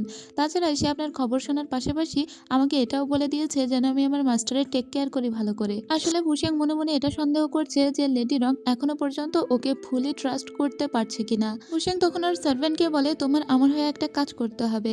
আসলে যে দুইজন লোক দেখেছিল যে মিস্টার বাইয়ের মতো কেউ একটা হেঁটে গিয়েছিল, সেই দুইজন দাসকে গ্রেপ্তার করা হয়েছিল, কারণ ওদের ভিতরে কোনো একটা ঘাপলা তো আছেই।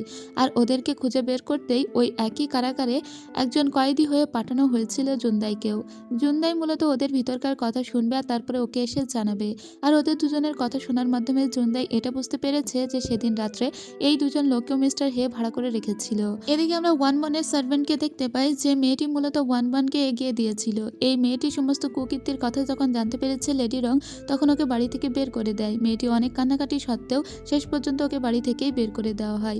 এদিকে ফুসেংকে দেখতে পাই, ফুসেং হচ্ছে সেই দুটো চাকরের কাছ থেকে যখন জানতে পারে মিস্টার হে ওদের দুজনকে ভাড়া করেছিল আর বলেছিল যে তাদের হয়ে কথা বলতে, যে মিস্টার বাইকে সে দেখেছে, মানে তারা দেখেছে। তো মিস্টার হে যখন জানতে পারে তার দুইজন সার্ভেন্ট ধরা পড়ে গিয়েছে অলরেডি, আর তারা সমস্ত কিছু এক্সপোজও করে দিয়েছে, ওয়ানকে যে পানিতে ডুবিয়ে মেরেছে সেটা মিস্টার হে ছাড়া কেউ নয়, তখন আগে থেকেই মিস্টার হে চলে আসে লেডি রঙের ঘরে। লেডি রংকে জানায়, হ্যাঁ আমি ওয়ানকে মেরেছি এবং তোমার সেকেন্ড বোনের সঙ্গে আমি হাত মিলিয়েছি, কিন্তু আমি তো তোমাকে বিয়ে করার জন্যই এটা করেছি, আমি মন থেকে তোমাকে বিয়ে করতে চাই। ঠিক তখনই এখানে চলে আসে ফুসেং, কারণ ফুসেং বুঝতে পেরেছিল এই ছেলেটি মোটেও সুবিধার না। ফুসেং এখানে আসার সাথে সাথে মিস্টার হে লেডি রঙের গলায় একটা ছুরি ধরে আর বলে, যদি আজকে আমি এখানে ফেসে যাই তাহলে আমার সাথে সাথে আমি লেডি রংকে নিয়েও ফাঁসাবো, কারণ আমাকে যদি মরতে হয় তাহলে লেডি রংও মরবে।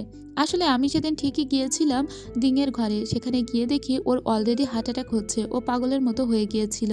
আমি তো শুধুমাত্র দেখতে গিয়েছিলাম যে ওকে বর হিসাবে কবুল করে নিয়েছে কিনা লেডি রং, কিন্তু ও তখন আমার উপর ঝাঁপিয়ে পড়ে আর ধস্তাধস্তির এক পর্যায়ে আমি ওকে মেরে দিই। যদিও আমি ওকে মারতে চাইনি, তবে মনে হয় আগে থেকে কেউ একটা ওকে মারতে চেয়েছিল। ঠিক তখনই ওয়ান ওই রুমে লেডি রঙের নাম করে আপু আপু বলে ডাকতে ডাকতে ভিতরে ঢোকে, আর ও যখন দিঙের লাশটা দেখে তখন খুব ভয় পেয়ে যায়। কিন্তু আমি আড়ালে লুকিয়েছিলাম, আমি শিওর ছিলাম না ওয়ান আমাকে দেখে ফেলেছে কিনা, আমি ভয় পেয়ে গিয়েছিলাম। ওয়ান তখন দ্রুত এখান থেকে পালিয়ে যায়, সেজন্য ওয়ানকে চুপ করাতেই ওকে মেরে দিয়েছি। কি এমন করেছি? বেচারি যদি সেদিন ওই ঘরে না ঢুকতো তাহলে তো আমি মারতাম না। তখন লেডি রং বলে, তুমি না জানতে চেয়েছিলে যে তোমাদের কাউকে আমি স্বামী হিসেবে গ্রহণ না করে দিনকে কেন করেছি? তুমি সেটা জানতে চাও না? আসলে আমার কক্ষে একটা সিক্রেট চেম্বার আছে, ওখানকার ওই সুইচটা যদি 2বার ঘোরানো হয় তাহলে সেই সিক্রেট চেম্বারটা ওপেন হয়ে যাবে। লেডি রং ফুসেংকেও ওটা ডান দিকে 2বার ঘোরাতে বলে, আর সাথে সাথেই দেখা যায় যে পিছন থেকে, মানে ঘরের পিছন থেকে হঠাৎ করে তীর ধনুক আসতে শুরু করে, আর লেডি রং সাথে সাথে মিস্টার হেকে ছাড়িয়ে সামনে এসে দাঁড়ায়, আর মিস্টার হে এর পিছনে সমস্ত তীর ধনুকগুলো ফুটে যায়। লেডি রংকে তারপরেও মিস্টার হে মারতে চাচ্ছিল, কিন্তু শেষ পর্যন্ত ফুসেঙ্গি ওর ছুরি দিয়ে ওকে মেরে দেয়। ততক্ষণে এখানে সবাই পৌঁছে যায়। এবার আসল খুনিটা ধরা পড়ে গিয়েছে। সেই মেরেছে দিনকে, আবার সেই ওয়ানকেও মেরেছে। যাই হোক, এখন লেডি রং অনেকটা খুশি হয়েছে, নিজের বোনের হত্যাকারীর প্রতিশোধ নিতে পেরেছে। কিন্তু তারপরেও বারবার ফুসেংয়ের মনে হচ্ছিল যে কিছু একটা মিসিং, কোথাও কোনো একটা কিছু ঠিক হচ্ছে না। ওর রাত্রেবেলা ঘুম আসছিল না। ওর বারবার মনে হচ্ছিল ওয়ান এখনো বেঁচে নেই তো। এত সহজে তো ওয়ানকে মরতে দিবে না লেডি রং। এবার ও জুনদাইকে নিয়ে সোজা ওয়ানকে যেখানে কবর দেওয়া হয়েছে সেখানে চলে যায়। জুনদাইকে বলে এই কবরটা খোঁড়ো। জুনদাই তো খুবই ভয় পাচ্ছিল এত রাতে কবর খুঁড়তে, কারণ বারবার ফুসেংয়ের মনে হচ্ছিল এই কবরের ভিতরটা ফাঁকা। কিন্তু যখনই ওরা কবরটা খুঁড়তে যাবে ঠিক তখনই ওরা দেখতে পায় লেডি রং কিছু দাসী নিয়ে এদিকেই আসছে। এবার ওরা আড়ালে লুকিয়ে পড়ে। লেডি রং এই কবরের সামনে বসে অনেক কান্নাকাটি করে, কিছু খাবার এখানে রেখে যায় আর বলে ওয়ান আমি প্রতিদিন এসে তোমাকে একবার করে দেখে যাব। তখন আবার ফুসিংয়ের মনটা একটু খারাপ হয়ে যায় যে না, লেডি রং নিজের বোনের মৃত্যু নিয়ে এরকমটা করতেই পারে না। অথচ লেডি রং একটা অন্যরকম রহস্যময় দৃষ্টিতে পিছনের দিকে তাকিয়ে থাকে।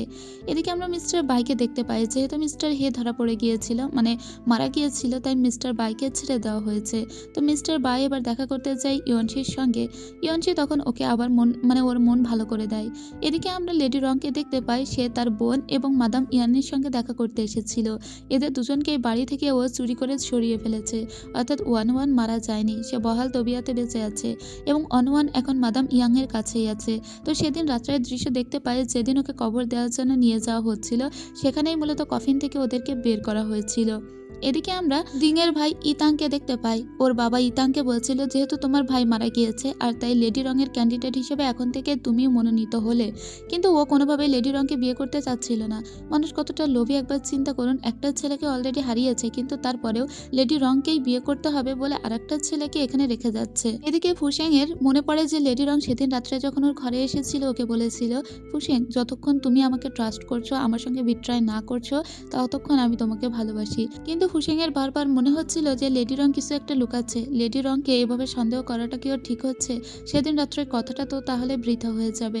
এদিকে ওয়েনকে আর ইয়ানকে দেখতে পাই। ওয়েন মনে মনে বলে যে এই ছেলেটির সাথে একটু ঘাপলা আছে, ফুসেংকে নিয়ে ও একটু চিন্তিত যে ফুসেং ভিতরে ভিতরে কিছু করার চেষ্টা করছে। ইয়ান তখন ওকে আটকে দিয়ে বলে তুমি ওর উপর জেলাস আর সেজন্য তোমার মনে হয় যে ও যা করছে তা ভুল করছে বা কোনো একটা সাসপিশিয়াস কিছু করার চেষ্টা করছে। আসলে মনটাকে বড় করে দেখতে শেখো। যদি তোমার বোন সত্যি ওকেই ভালোবাসে তাহলে তো আমরা কেউ নয় ওদেরকে বাধা দেওয়ার। এরপরে আমরা আবার ইতাংকে দেখতে পাই। ইতাং সবাইকে কুর্নিশ করার জন্য এসেছিল। তখন ওয়েন বলে এই ইতাংকে দেখলেই আমার ভয় লাগছে, একদিকে দিং মারা গিয়েছে আর তার মতো আরেকটা এসে হাজির হয়েছে। পুরাতন পাগলরা ভাত পায় না, আবার নতুন পাগলের আমদানি। অপরদিকে আমরা ফুসেংকে দেখতে পাই। ফুসেংকে নিজের ঘরে লেডি রং ডেকে পাঠিয়েছিল এবং ওকে চা কিভাবে টেস্ট করতে হয় সেটা শেখাচ্ছিল। ঠিক তখন এখানে ওয়েন এসে যায়। ওয়েনের খুব রাগ হচ্ছিল, কারণ ফুসেংকে এত বেশি প্রশ্রয় কেন দিচ্ছিল লেডি রং। ওয়েন তখন এসে বলে যে আমার মনে হয় ফুসেংয়ের ভিতরে কোনো একটা ঝামেলা আছে। লেডি রংকে বলে জিয়া তুমি জানোই না যে এই ছেলেটার নাম পরিচয় কি, তারপরেও তুমি ওকে কেন এত কাছাকাছি রাখছো? দেখা গেল ওর দ্বারা তোমার ক্ষতি হতে পারে। লেডি রং তখন বলে এটা আমার জীবনের ব্যাপার, আর আমি কাকে ট্রাস্ট করব কি না করব সেটাও সম্পূর্ণ আমার ব্যাপার, তোমরা সেটা আমাকে বলতে আসবে না। মিস্টার ইয়ান তখন এখানে আসে আর ফুসেংকে বলে ওয়েনের জন্য আমি তোমার কাছে ক্ষমা চাচ্ছি। আসলে ওয়েন হয়তো তোমাকে ভুল বুঝেছে, সে আসলে জেলাস হচ্ছে, তুমি কিছু মনে করো না। তখন ফুসেং বলে আপনি সত্যিই বড় মনের মানুষ। এরপরে দেখা যায় ফুসেংয়ের সমস্ত জিনিসপাতি নিয়ে আসা হচ্ছে লেডি রঙের ঘরে। ও তখন বলে এখানে আমার জিনিসপাতি কেন নিয়ে আসা হচ্ছে? তখন ওর দাসীরা জানায় যে এখন থেকে আপনি এখানেই থাকবেন, কারণ আপনাকেও অলরেডি অনেক মানুষ সন্দেহ করতে শুরু করেছে, তাই আপনি লেডি রঙের কাছাকাছি থাকলে কেউ আর আপনাকে সন্দেহ করতে পারবে না। এদিকে পরদিন আমরা আবার চেংকে দেখতে পাই। চেং এসেছিল কিছু কাগজপাতি দেখানোর জন্য লেডি রঙের কাছে, কিন্তু লেডি রং বাড়ির যে কোনো চাকরকে তো রুমের ভিতরে ঢুকতে দিতে পারে না, তাই বাইরে থেকেই কথা বলছিল চেং লেডি রঙের সাথে। ঠিক তখনই ওই পথ দিয়ে ফুসেং আসছিল, আর ফুসেং ওর চোখের সামনে দিয়ে এই ঘরের ভিতরে প্রবেশ করে যায়। ইভেন লেডি রঙের সঙ্গে গিয়ে মিষ্টি মিষ্টি কথাও বলে। লেডি রং ওকে একটা বড়ইও খেতে দেয়। এটা দেখে চেনের আবার রাগ হয়ে যায়, কারণ চেনও এই বাড়ির চাকর আর ফুসেংও এই বাড়ির চাকর, কিন্তু ফুসেংকে কত সুন্দর করে ট্রিট করা হচ্ছে, অথচ চেং এত বছর থেকেও মন জয় করতে পারলো না লেডি রঙের, সেজন্য ও একটু জেলাস হয়ে যায়। লেডি রং তখন ফুসেংকে বলে যে আজকে থেকে তুমি এই রুমেই ঘুমাবে, তবে এই মুহূর্তে তোমার উপরে কিছু কাজ আছে। ওকে কিছু লেখালেখি করতে দিয়েও চলে যায়। এদিকে ওয়েনের খুব রাগ হয় যে এভাবে ফুসেংকে নিজের কাছে কেন রাখছে সে। এদিকে আমরা দেখতে পাই যে লেডি রঙের ঘরে একটা সিক্রেট চেম্বার ছিল, আর এখন ঘরের ভিতরে ফুসেং একা ছিল। তো লেডি রং সন্দেহ করছিল যে ফুসেং ওই চেম্বারটা খোলার চেষ্টা করে কিনা। তো এখন ফুসেং ওই চেম্বারের কাছাকাছি যাচ্ছিল ঠিকই, তবে ওটাকে না খুলে ও শুধুমাত্র একটা পেন নিয়ে আবার লেখালেখি করতে বসে যায়। আর এটা আড়াল থেকে কিন্তু লেডি রং দেখছিল। লেডি রং আসলে এটা বোঝার চেষ্টা করছিল যে ফুসেংকে আদৌ ভালোভাবে ট্রাস্ট করা যায় কিনা। যদি আজকে ফুসেং ওই চেম্বারে প্রবেশ করতো তাহলে ফুসেং হয়তো ওর সমস্ত ট্রাস্টটাই হারিয়ে ফেলতো। যাই হোক, রাত্রেবেলা আমরা দেখতে পাই যে ফুসেংকে গোসল করানোর জন্য নিয়ে যাওয়া হয়। যেহেতু লেডি রং ফুসেংয়ের উপর খুব খুশি হয়েছে আর সেজন্য ওকে একটু জামাই আদর দিচ্ছে। গোসল করার পরে ফুসেংকে লেডি রং ওর নিজের কাছে ডেকে পাঠায় আর বলে, আমার বেডের উপরে একটা সুই পড়ে গিয়েছে, তুমি আলোটা একটু নিয়ে আসবে। ও তখন আলোটা নিয়ে যেতে থাকে। লেডি রং ওকে বলে আরও কাছে নিয়ে এসো। ও তখন আলোটা রেখে চলেই যাচ্ছিল, কিন্তু লেডি রং ওকে তখনই টান দিয়ে নিজের উপরে ফেলে দেয় আর বলে, আমি তোমাকে আমার রুমে থাকতে বলেছি, এজন্য আমি তোমাকে আমার কাছাকাছি চাইছি, কিন্তু তুমি আমার থেকে এরকম দূরে দূরে কেন যাচ্ছ। ও তখন লেডি রংকে বলে, আমাদের ভিতরে এখনও কিছুই হয়নি, আমরা বিয়েও করিনি, তাই আমাদের ডিস্টেন্স থাকাই ভালো। পরদিন সকালবেলা যখন ওর ঘুম ভাঙে তখন দেখা যায় অলরেডি ওর কোমর ব্যথা করছে, কারণ ওকে গতকাল নিচে ঘুমাতে হয়েছিল। যাই হোক, এরপরে আমরা দেখতে পাই লেডি রং তার বোনদের সঙ্গে কথা বলতে এসেছিল এবং বিশেষ কোনো কথাবার্তা ওরা আজকে এখানে বলছিল। ঠিক তখনই বাইরে একটা ঝড় বয়ে গিয়েছে। এক মহিলা এসে দাবি করছে সে নাকি ফুসেংয়ের স্ত্রী। তো ফুসেংয়ের স্ত্রী হিসেবে দাবি করে সে 3টা ছেলেও নিয়ে এসেছে। তারা আবার ফুসেংকে বাবা বাবা বলে ডাকছে। ফুসেং তখন বলে, এ বাবা, আমি আবার কখন বিয়ে করলাম, আমি এদের চিনিই না।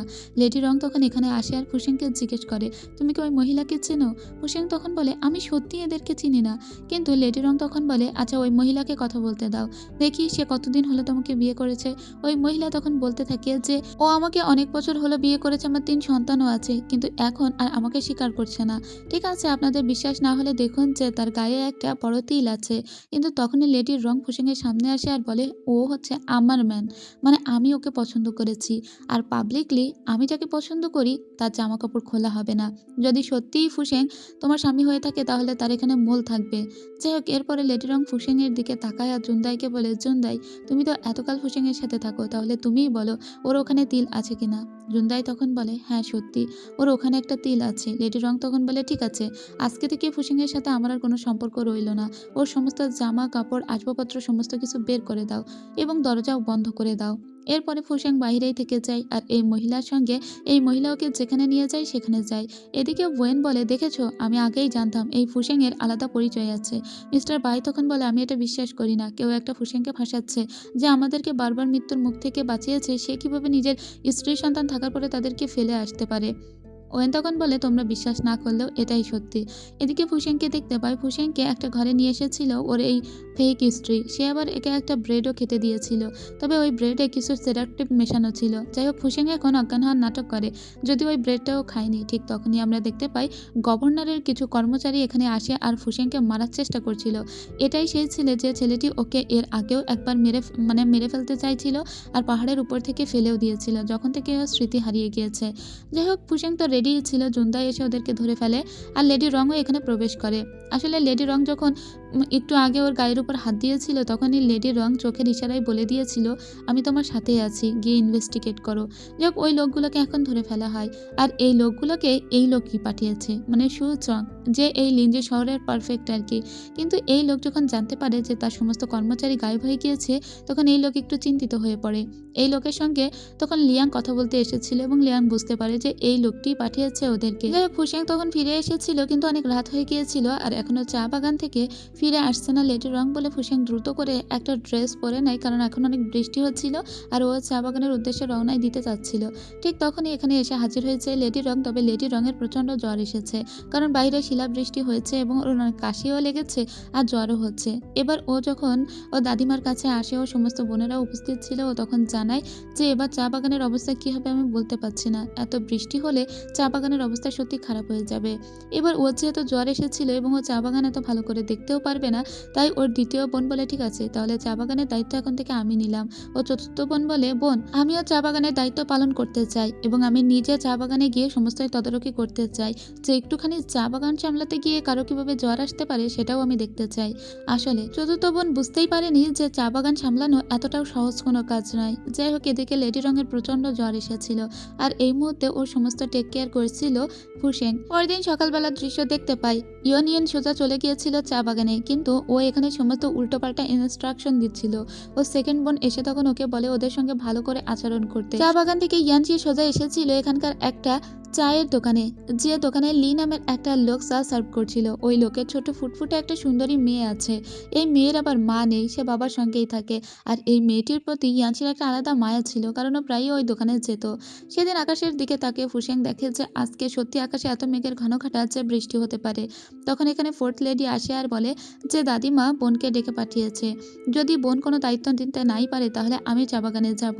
এদিকে ফোর্থ লেডি চা বাগান থেকে ফিরে এসে দাদির কাছে সমস্ত রিপোর্ট দেওয়ার পরে তার বোনের সঙ্গে দেখা করতে আসে আর বলে এই সামান্য বৃষ্টিতে তুমি অসুস্থ কিভাবে হয়ে পড়লে বুঝলাম না তো, আমিও তো সারাদিন চা বাগান সামলালাম, কই আমার তো কিছু হয়নি।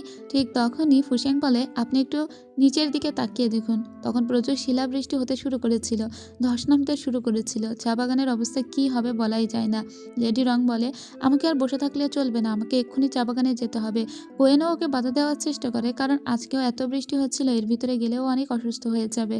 ফুসেং তখন বলে ঠিক আছে আমিও তোমার সাথে যাব, কিন্তু ফুসেংকে কোনোভাবে লেডি রং যেতে দেয় না। এদিকে ইতাংকে দেখতে পায়। লেডি রং যখন নিজের রুমে ছিল না, ইতাং তখন ওর রুমের ওই সিক্রেট চেম্বারটা ওপেন করার চেষ্টা করছিল। যাক, এদিকে আমরা ফুসেংকে দেখতে পাই। ফুসেং কিন্তু ঠিকই ঘোড়া ছুটিয়ে চলে গিয়েছিল এই চা বাগানে। এদিকে চা বাগান এখন ইউনিয়ন সামলাচ্ছিল, কিন্তু ও এখানকার শ্রমিকদের সাথে অনেক খারাপ ব্যবহার করছিল আর তাদেরকে বেশি করে কাজ করতে বলছিল। ওই শ্রমিকরা তখন সবাই স্ট্রাইক করে আর বলে তারা এখানে কাজই করবে না। ঠিক তখনই ফুসেং আর লেডি রং এখানে পৌঁছে যায়। লেডি রং ওদেরকে সামলানোর চেষ্টা করে আর সাথে সাথে একবার আঘাতও করে ওর নিজের বোনকে, যে কেন চায়ের মালিদের সাথে ও এত খারাপ আচরণ করলো। যাই হোক, এখন ফুসেং ওদের সবাইকে শান্ত করে আর বলে যে তোমাদেরকে দ্বিগুণ টাকা দেওয়া হবে, এবার যদি চায়ে লাভ হয় তাহলে তোমরা সবাই একটা ভালো অ্যামাউন্ট পাবে। তখন সবাই আবার কাজ করতে শুরু করে। আর সেই সাথে ওদের সাথে কাজ করছিল ইউয়ানি, কারণ লেডি রং ওকেও বলেছিল কাজ করতে। ওর অবস্থা তো খারাপ হয়ে গিয়েছে। ওই ইয়ানচিকে বলে ফিরিয়ে নিয়ে যেতে, কিন্তু না, ওকে শাস্তিস্বরূপ ওই চা বাগানে কাজই করতে হবে। যাই হোক, সেদিন লেডি রং একটা বাচ্চা মেয়েকে সাথে করে নিয়ে আসে। লেডি রং ওর দাদিকে বলে এই মেয়েটিকে আমি অ্যাডপ্ট করতে চাই, ওর মা মারা গিয়েছে, ওর বাবাও ওর ভালো করে টেক কেয়ার করতে পারছে না, তাই আমি সিদ্ধান্ত নিয়েছি আজকে থেকে লি আমার সঙ্গেই থাকবে। কিন্তু ওর দাদি একটু নাক সিটকায়। দাদি বলে একজন চাকরানির মেয়েকে কিনা তুমি এই বাড়িতে রাখবে? কিন্তু লেডি রং বলে ও তো একটা বাচ্চা মেয়ে, ওকে আমরা যেভাবেই শেখাবো ও ঠিক সেভাবেই বড় হবে, যেমনটা আমি শেখাবো ও ঠিক তেমনভাবে বেড়ে উঠবে। ও কার মেয়ে সেটা ম্যাটার করে না, ও বড় হওয়ার জন্য কি শিক্ষা পাচ্ছে সেটাই আসল, তাই আজকে থেকে ও আমার কাছেই থাকবে। ইয়ানচি তখন ওর বোনকে বলে তুমি এটা মনে করো না যে তুমি একটা বাচ্চা অ্যাডাপ্ট নিয়েছো বলে দাদিমা তোমার পরে তাকেই এই সমস্ত সাম্রাজ্যের উত্তরাধিকারিণী করবে। তখন লেডি রং বলে তুমি কি জেলাস হচ্ছ? ঠিক আছে, তুমি যদি যাও তাহলে এই বাচ্চা আমি তোমাকে দিয়ে দিতে পারি। যাও লি, তোমার এই সেকেন্ড আন্টিকে মা বলে ডাকো। তখন ওই মেয়েটি ইয়ানচিকেই মা বলে ডাকতে শুরু করে। লেডি রং বলে এই বাচ্চা মেয়েটি এখন থেকে তোমার কাছেই থাকবে। আসলে লেডি রং জানতো ইয়ানচির এই মেয়েটির প্রতি আলাদা একটা মায়া আছে, আর সেজন্যই ওকে অ্যাডাপ্ট করেছে আর ওকে ইয়ানচির হাতেই তুলে দেয়। ইয়ানচির তখন খুবই মায়া লাগে আর ওর চোখ দিয়ে জলও পড়ে, আর ঠিক এই টাইম থেকে ইয়ানচি একদম ভালো হয়ে যায়। এদিকে আমরা দেখতে পাই যে এই রুমে যে কেউ একটা প্রবেশ করেছিল, ফুসেং সেটা বুঝতে পেরেছে, কারণ এখানে একটা ছোট ঘোড়া ছিল যেটা সরে গিয়েছে বলে ওর বোধ হয়েছে। যাই হোক, ফুসেং বেশ কয়েকদিন ধরেই দেখছে যে লেডি রং এবং তার যে সার্ভেন্ট ওরা দুইজনে কোথায় একটা চুপি চুপি যায়, তাই ও চিন্তা করছে যে লেডি রঙের ওই সার্ভেন্টকে ফলো করবে, যে ভিতরে ভিতরে লেডি রঙের সার্ভেন্ট আসলে করার চেষ্টাটা করছে কি। আর এদিকে এদের দুজনকে ফলো করছিল ইতাং মনে মনে ভাবছিল যে এই ফুসেংকেই ফলো করতে হবে, তাহলে জানতে পারবো লেডি রং ভিতরে ভিতরে কি করার চেষ্টা করছে। যাই হোক, এদিকে ফুসেং যখন লেডি রঙের সার্ভেন্টকে ফলো করছিল, ঠিক তখন ইতাং আবার ওকে ফলো করছিল। মানে ইতাং ফুসেংকে ফলো করছিল, তবে রাস্তার এক পর্যায়ে ও হারিয়ে ফেলে ফুসেংকে। এরপরে ইতাং একটা রুমের ভিতরে এসে পড়ে। ঠিক তখনই এখানে চলে আসে লেডি রং, তার বোন এবং তার সার্ভেন্ট। তো এখানে একে দেখে ওরা অনেক মারধর করে আর বলে তুমি এখানে আমাদেরকে ফলো করতে করতে এসেছো। ইতাং তখন বলে আমি কথা দিচ্ছি সত্যি আমি আপনাদের ফলো করছিলাম না, আমি তো ফুসেংকে ফলো করছিলাম, আর তারপরে দেখি আমি এখানে ফুসেং আশেপাশে কোথাও একটা আছে। তখন সেন বলে তুমি নিজেই ফলো করে এখন সমস্ত দোষ ফুসেংয়ের উপরে চাপাচ্ছ। তখন বলে না, আমি সত্যি কথা বলছি, ফুসেংই আপনাদের ফলো করছিল, আর আমি তো দেখার চেষ্টা করছিলাম যে আপনার কোনো ক্ষতি করে ফেলে কিনা ফুসেং, এজন্যই তো আমি ফলো করছিলাম। ঠিক তখন লেডি রং বাড়িতে দ্রুত প্রবেশ করে যে এখানে ফুসেং আসে কিনা। এবার লেডি রং এসে দেখে যে ঘরের ভিতরে সত্যি ফুসেং আছে, তাই লেডি রং ওকে পূর্ণ বিশ্বাস করে। এদিকে ফুসেং মনে মনে বলে ভাগ্যিস আমি ডেসপারেটলি লেডি রঙের সার্ভেন্টকে ফলো করিনি, তা না তাহলে আজকে লেডি রঙের ট্রাপেই পড়ে যেতাম, কারণ লেডি রং এই ট্রাপটা বিছিয়েছেই এজন্য যাতে আমি ওকে ফলো করি কিনা ও দেখে। আমি যদি আজকে ফলো করতাম তাহলে লেডি রং বুঝতো আমি তাকে ট্রাস্ট করি না। যাই হোক, এদিকে লেডি রং তো এখন বুঝতে পেরেছে যে না, ফুসেংকে পূর্ণ বিশ্বাস করা যায়, কারণ ফুসেং ওকে ফলো করেনি। এদিকে লেডি রংকে তার দাদি ডেকে পাঠায় তাদের অ্যানসেস্ট্রাল হলে। তার দাদির একদমই মত না যে ফুসেংকেই বিয়ে করতে চাইছে লেডি রং। তাই তার দাদি ডেকে বলে, দেখো আমি জানি না ওই ছেলের পরিচয় কি, আমি শুধু এটা বলতে চাই যে ওই ছেলে যদি তোমার স্বামী হয় আর তারপরে কখনো তোমার সাথে বিট্রাই করে, তাহলে তুমি আমাকে কথা দাও তুমি তার সাথে সমস্ত সম্পর্ক ছিন্ন করবে। শুধু তাই নয়, তুমি এরপরে তার শত্রু হয়ে যাবে। তুমি এই অ্যানসেস্ট্রাল হলে প্রমিস করো। ও তখন প্রমিস করে আর বলে, যদি ফুসেং কখনো আমার সাথে বিট্রাই করে তাহলে আমি ওর সাথে সমস্ত সম্পর্ক ছিন্ন করব, তারপরে আমিও শত্রু হয়ে যাব। ও দাদি তখন বলে, শুধু এটা না, তুমি এটাও বলো তুমি ওকে শাস্তি দিবে, আর যদি তুমি ওকে শাস্তি না দাও তাহলে তুমি নিজেই ক্রুয়েলি মৃত্যুবরণ করবে। লেডি রঙের এই শপথগুলো গ্রহণ করতে সত্যি খুব কষ্ট হচ্ছিল, যদিও ও ফুসেংকে পূর্ণ বিশ্বাস করে এবং ও এটাও মনে করে ফুসেং ওকে কখনোই বিশ্বাসঘাতকতা করবে না, তারপরেও শপথটাও গ্রহণ করে। এদিকে আজকে রং পরিবার সাজানো হচ্ছিল, কারণ ফুসেং এর সঙ্গেই আজকে বিয়ে হওয়ার কথা লেডি রঙের। কিন্তু মিস্টার চেং এর তখন মনে পড়ে সেদিন রাত্রেবেলা ও নিজে ওয়ানকে আর মাদাম ইয়াংকে দেখেছিল এবং ও জানে যে ওয়ান বেঁচে আছে, আর এই মুহূর্তে ও ওর দাসের কানে কিছু একটা বলে দেয়। যাই হোক, এদিকে আমরা ওয়েনকে দেখতে পাই, ইয়ানকেও দেখতে পাই। ওয়েনের খুব খারাপ লাগছিল যে তার বোনের যাকে সে এত ভালোবাসে সে নাকি ফুসেংকে বিয়ে করছে। ওয়েন কোনোভাবেই এই বিয়েটা মানতে পারছিল না। তো ওয়েন আর ইয়ান তখন দাঁড়িয়েছিল, আর তখনই ও দেখতে পায় একটা লোক চুপি চুপি কিছু একটা করে এখান থেকে পালাচ্ছিল, আর সাথে সাথেই ওয়েন ওই লোকটিকে ধরার চেষ্টা করে, গিয়ে ওখানে একটা সাদা কাগজের টুকরা দেখতে পায়। এবার ওরা তো অবাক হয়ে যায় যে একটা সাদা কাগজের টুকরা এখানে কি করছে, নিশ্চয়ই এর ভিতরে কোনো সিক্রেট কোড আছে। ওয়েন তখন বলে, কাগজটা আমার কাছেই থাকুক। এদিকে আমরা লিয়াংকে দেখতে পাই, সে এসেছিল একটা লোককে ধরতে। তখন এখানে সুচং চলে আসে আর ম্যাজিস্ট্রেট লিয়াংকে অন্যায়ভাবে গ্রেপ্তার করে এখান থেকে নিয়ে যায়। এদিকে দেখতে পাই লেডি রঙকে সুন্দর করে সাজানো হয়েছিল, ও সব বোনগুলো ওকে অনেক ভালো ভালো গিফট করেছিল। আর এদিকে বর বেশে সেজে নিয়েছিল ফুসেং নিজেও। ফুসেংয়ের আজকে মনে মনে খুব ভালো লাগছিল। ঠিক তখনই ও জানতে পারে যে ম্যাজিস্ট্রেট লিয়াংকে ধরে নিয়েছে। ও যখন বিয়ে করতে যাচ্ছিল ঠিক তখন ওর কাছে ওয়েন আসে। ওয়েন বলে, এই সাদা কাগজটা তোমার দরজার সামনেই ফেলানো ছিল, এই ঠিকানাটা কেউ একটা তোমাকে দিতে চেয়েছে, তুমি সত্যি করে বলো তুমি কে। ও তখন হাসি আর বলে, এরকম কেউ তো নেই যে এই ঠিকানা আমাকে দিতে আসবে। ওয়েন তখন বলে, কিন্তু এই ঠিকানাটা তোমার কাছে তো মনে হচ্ছে ইম্পর্টেন্ট, একবার কি সেখানে যাবে না? আসলে ওয়েন একটু আগে যে সাদা কাগজের টুকরাটা পেয়েছে সেটাকে পানিতে ভিজানোর পরে ওখানে একটা লেখা ভেসে উঠেছে, আর ওই লেখাটা ছিল মূলত একটা অ্যাড্রেস, আর ওই অ্যাড্রেসের কথাই এখন ওয়েন বলছে ফুসেংকে।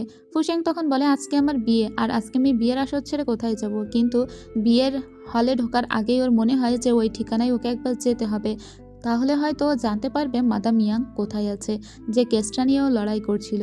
যাই হোক, এদিকে অ্যানসেস্ট্রাল হলে এখন অনেকক্ষণ ধরে ফুসেংয়ের জন্য ওয়েট করে লেডি রং। বিয়ের তো অ্যাসফেসিয়াস টাইমটাও চলে যাচ্ছে, ওরা সবাই মিলে এখানে ওয়েট করছিল। তখনই এখানে চেং আসে আর বলে যে বর বলে গিয়েছে সে এখন আসতে পারবে না, সে একটা বিশেষ কাজে এরকম একটা অ্যাড্রেসে গিয়েছে। এরপরে আমরা দেখতে পাই যে ফুসেং আসলে সেই অ্যাড্রেসে এসে এখানে ওয়ানকে দেখতে পাই, আর সাথে মাদাম ইয়াংকেও দেখতে পাই। ও তখন বলে, মাদাম ইয়াং আপনি আমাদের মাফ করবেন, কিন্তু আপনাকে আমাদের সাথে যেতে হবে, কারণ ওটাই সেই ওইকেজিনের স্ত্রী যে 10 বছর ধরে লুকিয়ে আছে। এদিকে রংও এখানে পৌঁছে গিয়েছিল। লেডি রং কোনো কথা বলে না, ও কেবলমাত্র ফুসেংয়ের দিকে তাকিয়েই থাকে। বোঝাই যাচ্ছিল এখানে একটা মনস্তাত্ত্বিক লড়াই চলছে। আসলে এই যে অ্যাড্রেস আর ওই সাদা কাগজ, এই ঠিকানাটা কিন্তু চেংয়ে দিয়েছে। চেং চেয়েছিল এই বিয়েটা ভাঙতে, আর ও সফলও হয়েছে। এই মুহূর্তে বিয়েটা তো ভেঙে গিয়েছিল, তাই ফুসেং বলে, ঠিক আছে আমার পোশাক নিয়ে এসো, যেহেতু বিয়েটা ভেঙে গিয়েছে আমার আরও বড় কিছু কাজ আছে। এরপরে ও নিজের পোশাক পরে সোজা সুচংয়ের বাড়িতে চলে আসে, আর সুচংকে বলে, মনে পড়ে আমাকে, আপনার সঙ্গে আমার লড়াই চলছিল, আপনি আমার ম্যাজিস্ট্রেটকে আটকে রেখেছেন, ওকে ছেড়ে দিন, আর আমি বিনিময়ে আপনার লোকদের ছেড়ে দিচ্ছি, এটা বলে ওকে ছেড়ে দেয়। এদিকে আবার লেডি রংকে দেখতে পায়, যাকে বাড়ির সামনে নতজানু হয়ে বসে থাকতে বলা হয়েছিল, কারণ লেডি রং কেন সবার থেকে লুকিয়েছে ওয়ান বেঁচে আছে সেটা। এদিকে আমরা ওয়েনকে দেখতে পাই, ইয়ান ওয়েনকে বলছিল, তোমার জন্য এসব ঘটেছে, তুমি যদি সাদা কাগজটা না নিয়ে যেতে তাহলে আজকে লেডি রঙের সঙ্গে বিয়েটা হয়ে যেত ফুসেংয়ের। অন্যদিকে ইতাংকে দেখতে পাই, ইতাংরা এসেছিল লেডি রঙের কাছে আর বলছিল যে মাদাম ইয়াং তো তারই ফুপি। এখন পুলিশ তাকে ধরে নিয়ে গিয়েছে। গত 10 বছর ধরে সে নিরুদ্দেশ ছিল, এখন হুট করে সে উদয় হয়েছে। তাহলে এখন আমরা কি করব? কারণ মাদাম ইয়াং যে এতদিন লুকিয়েছিল আর তার সাথে ঠিক কি ঘটে গিয়েছে। আবার ওইকে জিন মানে মাদাম ইয়াং এর যে স্বামী, সে আবার নাকি স্বীকারোক্তি দিয়েছে যে সে নিজে নাকি মাদাম ইয়াংকে মেরে ফেলেছে আর তাকে কবরও দেওয়া হয়েছে। তাহলে এখন আমরা কি বলবো কোর্টে? লেডি রং তখন একটু চিন্তিত হয়ে পড়ে। তখন ইয়নশি এখানে আসে আর বলে, আমি আপনাদের একটা বুদ্ধি দিচ্ছি, আপনারা বলবেন যে আপনারা মাদাম ইয়াংকে চেনেনই না, তাহলেই তো মিটে গেল। এবার লেডি রঙের এই কথা শুনে এই কথা অনুযায়ী ওরা কাজ করার চেষ্টা করে। এদিকে আমরা দেখতে পাই যে সুচং গভর্নরের কাছে এসেছিল আর বলছিল যে মাদাম ইয়াং তো ধরা পড়ে গিয়েছে, কিন্তু এখান থেকে 10 বছর আগে আমরা তো একটা লাশ সাজিয়েছিলাম আর সেটাকেই মাদাম ইয়াংয়ের লাশ বলে চালিয়ে দিয়েছি। ওই কেজিনকেও আমরা গ্রেপ্তার করেছিলাম। ওই কেজিন এখন পাগল হয়ে গিয়েছে, সেগুলো তো আমাদের দোষ। কিন্তু এখন মাদাম ইয়াং সামনে এসেছে, 10 বছরের আগের কেস সামনে এসেছে। এখন যদি আমরা ধরা পড়ে যাই।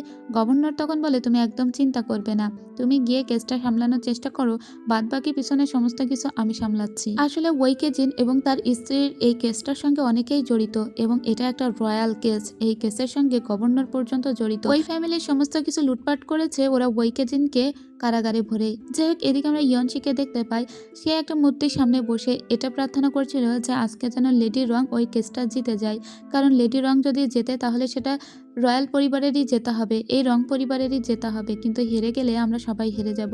দাদি দূর থেকে এই কথাগুলো শুনে বলে, ইয়নশি, আমি জানতামই না তুমি এই পরিবার নিয়ে এতটা ভাবো। সত্যি লেডি রং যদি এতটা চিন্তা করতো তাহলে আজকে সে এই পরিবারের মুখে চুনকালি মাখাতো না, সে ওয়ানকেও লুকিয়ে রাখতো না আর মাদাম ইয়াংকেও লুকিয়ে রাখতো না। যদি ওই হেরে যায় তাহলে আমরা সত্যি সবাই হেরে যাব। আসলে ইয়ানশি চেষ্টা করছে তার দাদির মন জয় করতে, এই সমস্ত পরিবারের দায়িত্ব সে নিজের হাতে তুলে নিতে, আর সেজন্য সে ইচ্ছা করেই দাদিকে এভাবে প্রার্থনাটা শোনাচ্ছিল, মানে নাটক করছিল। আর ওর দাদিও ওর এটা বিশ্বাস করে নিয়েছিল। যাই হোক, পরদিন আমরা দেখতে পাই যে কোর্ট শুরু হয়ে গিয়েছিল এবং এখানে ম্যাডাম ইয়াংকে ডাকা হয়েছে, তার ভাইকেও ডাকা হয়েছে, মানে ইতাংয়ের বাবাকে। তার ভাই এসে বলে, এই মেয়েটিকে, একে তো আমরা চিনি না। ম্যাডাম ইয়াং তখন বলে, আমাকে তোমরা চেনো না, আমি তোমার বোন আর তোমরা চেনো না। যখন আমাকে প্রতিনিয়ত আমার শ্বশুর বাড়িতে মারধর করা হচ্ছিল তখন আমি আমার বাবার বাড়িতে ফিরে যাই। আমি আমার ভাইয়ের কাছে জীবন ভিক্ষা চেয়েছিলাম, বলেছিলাম আমাকে আশ্রয় দিতে, কিন্তু তারা আমাকে আবারও শ্বশুর বাড়িতে পাঠিয়ে দেয়। দিনের পর দিন আমি নির্যাতিত নিগৃহীত হয়েছি, কেউ আমাকে একটু দয়া করেনি। আর তখনই আমি লেডি রঙের কাছে আশ্রয় পাই আর ছোট্ট ওয়ানকে নিজের কোলে তুলে নিই। যাই হোক, এর পরের দিন লেডি রং আসে। লেডি রং তখন এসে ওই একই কথাই বলে যে মাদাম ইয়াংকে ওকে চেনে না। হুসেন তখন বলে যে আপনি সত্যি এই মাদাম ইয়াংকে চিনতে পারছেন না, ঠিক আছে, এবার ওই কেজিনকে ডাকা হোক। ওই কেজিন তো পাগল হয়ে গিয়েছিল। ওই কেজিন এসে বলতে থাকে, ইয়াংকে আমি মেরে ফেলেছি। তাহলে ইয়াং যদি মরেই যাবে তাহলে এই মহিলাটিকে? আর সুচেংই আসলে ওই কেজিনকে এই কথাটা বলতে বলেছে, পাগল হলেও ওকে কিছু থেরাপি দিলেও সেই সমস্ত কথা বলতে থাকে। যাই হোক, এখন তো কেউই স্বীকার করছে না ওই মাদাম ইয়াং, তাই কেসটা এখন এভাবেই চলছে। আর অন্যদিকে আমরা দেখতে পাই পরদিন যখন কেস শুরু হয়ে যায় তখন ওয়ানকে এখানে ডেকে পাঠানো হয়েছিল, আর এই কাজটা করেছে চতুর্থ লেডি। কারণ চতুর্থ লেডি জানতে পেরেছে যে ওয়ানই একমাত্র মাদাম ইয়াংকে সব থেকে ভালো করে চিনবে। আর চতুর্থ লেডি যেহেতু তার বোনের উপর ক্ষিপ্ত, তাই তার বোনকে এই কেসে হারানোর জন্য ও এখানে ওয়ানকে নিয়ে এসেছে। আর ওয়ান আসা মাত্রই মাদাম ইয়াংকে চিনে ফেলে আর বলে যে হ্যাঁ, এটাই তো মাদাম ইয়াং। তখন সবার সামনে হুসেং বলে, এখনও কি লেডি রং আপনি বলবেন যে আপনি মাদাম ইয়াংকে চেনেন না? লেডি রং তখন বলে, হ্যাঁ, আমি মাদাম ইয়াংকে চিনি, আমি আসলে মিথ্যা কথা বলেছিলাম। 10 বছর আগেই আমি তাকে খুঁজে পাই। সে একজন মৃত্যু পথযাত্রী মানুষ ছিল, তার পাশে দাঁড়ানোর মতো কেউ ছিল না, আর সেজন্য আমি তাকে নিজের কাছে রেখেছিলাম, তাকে একটা জীবন দিয়েছিলাম। তার সাথে তার শ্বশুর বাড়ির লোকজন এবং বাপের বাড়ির লোকজন অনেক অন্যায় করেছে। আমি আর কোনো কিছু ঝামেলায় যেতে চাইনি, আমি শুধুমাত্র তার নিরাপত্তা নিশ্চিত করেছি। ঠিক তখনই ইতংয়ের বাবাকে ধরা হয় আর অনেক মারধর করা হয়, কারণ ইতংয়ের বাবা তার ভাই হয়েও তার বোনকে একটা নিরাপদ আশ্রয় দিতে পারেনি। আর এই কেসটাও আজ পর্যন্ত সুরাও হয়নি শুধুমাত্র ওদের জন্যই। এজন্য ইতংয়ের বাবা এখন মারধর খেতে থাকে আর তাকে কারাগারেও নিয়ে যাওয়া হয়। যাই হোক, মাদাম ইয়াং কিন্তু শেষ পর্যন্ত একটা জাস্টিস পেয়েছে যে সে মরে যায় এবং এখন থেকে তাকে আর লুকিয়ে লুকিয়ে বাঁচতেও হবে না। কিন্তু তাহলে এখান থেকে 10 বছর আগে যে লাশটা কবর দেওয়া হয়েছিল, সবাই বলেছিল এটাই মাদাম ইয়াংয়ের লাশ, সেটা কিভাবে এলো? সেটা আসলে সুচংই সাজিয়েছিল এবং তাদের কারসাজিতেই এই পর্যন্ত এসেছে ঘটনাটা। তাই সুচংকেও এখন গ্রেপ্তার করা হয়। এদিকে দাদিমা যখন জানতে পারে লেডি রং কেসটা হেরে গিয়েছে, মানে লেডি রং তো হেরে যায়নি, মূলত এটা তো এই পরিবারেরই সুনাম যে তারা একটা মহিলার পাশে দাঁড়িয়েছে, যে মহিলার আপন বলতে কেউ ছিল না। কিন্তু তাও দাদিমা লেডি রঙের উপর অনেক রেগেছিল আর লেডি রংকে সারা রাত বৃষ্টিতে রেখে দেয় বাহিরেই। এদিকে সুচং তো কেঁপে গিয়েছিল আর বারবার বলছিল, ফুসেং তুমি কিন্তু ভালো করছো না, আমাকে ছেড়ে দাও। ফুসেং তখন ওকে বলে, তুমি তো খেলার শুরুটা দেখেছো, এখনো বহুত কিছু বাকি আছে। যাই হোক, এরপরে আমরা দেখতে পাই ফুসেংয়ের সঙ্গে ওর একটা মাস্টার দেখা করতে এসেছিল। মাস্টারের সঙ্গে মাস্টারের সুন্দরী একটা মেয়েও এসেছিল। এই মেয়েটাকে একটু মনে রাখবেন, কারণ পরে আবার এর একটু কথাবার্তা আছে আর কি। যাই হোক, এরপরে আমরা মাদাম ইয়াংকে দেখতে পাই। মাদাম ইয়াং তখন বাড়িতে ফিরে এসেছিল। এই প্রথম সূর্যের আলোটাও ভালো করে গায়ে মাখছে। এরপরে সুন্দর করে গোসলও করে নেয়। ওর সিদ্ধান্ত নিয়ে নিয়েছে ও এখন থেকে নান হবে। এদিকে ওয়েনকে ফিরিয়ে নিয়ে যাওয়ার জন্য ওর বাবা এসেছিল। ওয়েন বলে, ঠিক আছে, আমি যেহেতু আমার আপুকে বিয়ে করতেই পারছি না, আমি এখানকার যোগ্য নই, তাই ফিরে যাওয়াটাই উত্তম হবে। কিন্তু যাওয়ার আগে আমি একটা কথা বলে যেতে চাই। এবারে লেডি রংকে বলে, আসলে এই বাড়িতে তোমার শত্রু আছে। তোমার বিয়ের দিন বিয়েটা ভাঙার পিছনে অন্য কেউ দায়ী। কেউ একটা সাদা কাগজ আমার কাছে দিয়েছিল, যেটা এই বাড়িরই কোনো লোক হবে। ওই সাদা কাগজ কোনো আলাদা সার্ভেন্ট ফুসেনকে দিতে আসেনি। সো তুমি একটু সাবধানে থেকো। আর সত্যি কথা বলতে কি, তুমি যদি কাউকে বিয়ে করতেই চাও, তাহলে তোমার জন্য সবথেকে ভালো ক্যান্ডিডেট হচ্ছে ইয়ান। ইয়ানই পারবে তোমার সমস্ত নিড ফুলফিল করতে, কারণ তার মতো বড় বোনের মানুষ আমি আর দেখিনি। যাই হোক, এরপরে ইয়ান বাহিরে দাঁড়িয়েছিল। ইয়ান তখন লেডি রংকে জিজ্ঞেস করে যে মাদাম ইয়াং এখন কোথায় গেছে। তখন লেডি রং বলে, সে সিদ্ধান্ত নিয়েছে সে সন্ন্যাসী হবে, তাই সে একটা বৌদ্ধ আশ্রমে গিয়েছে। ইয়ান তখন বলে, কিন্তু সন্ন্যাসী? যাই হোক, এদিকে আমরা আবার ফুসেংকে দেখতে পাই। ফুসেং এসে দাঁড়িয়েছিল একটা ব্রিজের উপরে, যেটা ওই বুদ্ধ আশ্রমের সামনে ছিল। মাদাম ইয়াং একদম স্থির হয়ে গিয়েছিল। এখন তার সমস্ত চুলগুলো কেটে ফেলা হবে, কিন্তু ওয়ান ওয়ান প্রচুর কান্নাকাটি করছিল। ও মাদাম ইয়াংকে কোনোভাবেই ছেড়ে যাবে না। তাই লেডি রং বলে, কিছুদিনের জন্য ওয়ান ওয়ান এখানেই থাকুক। যাক, লেডি রং মাদাম ইয়ানের সঙ্গে শেষবারের মতো দেখা করতে চায়।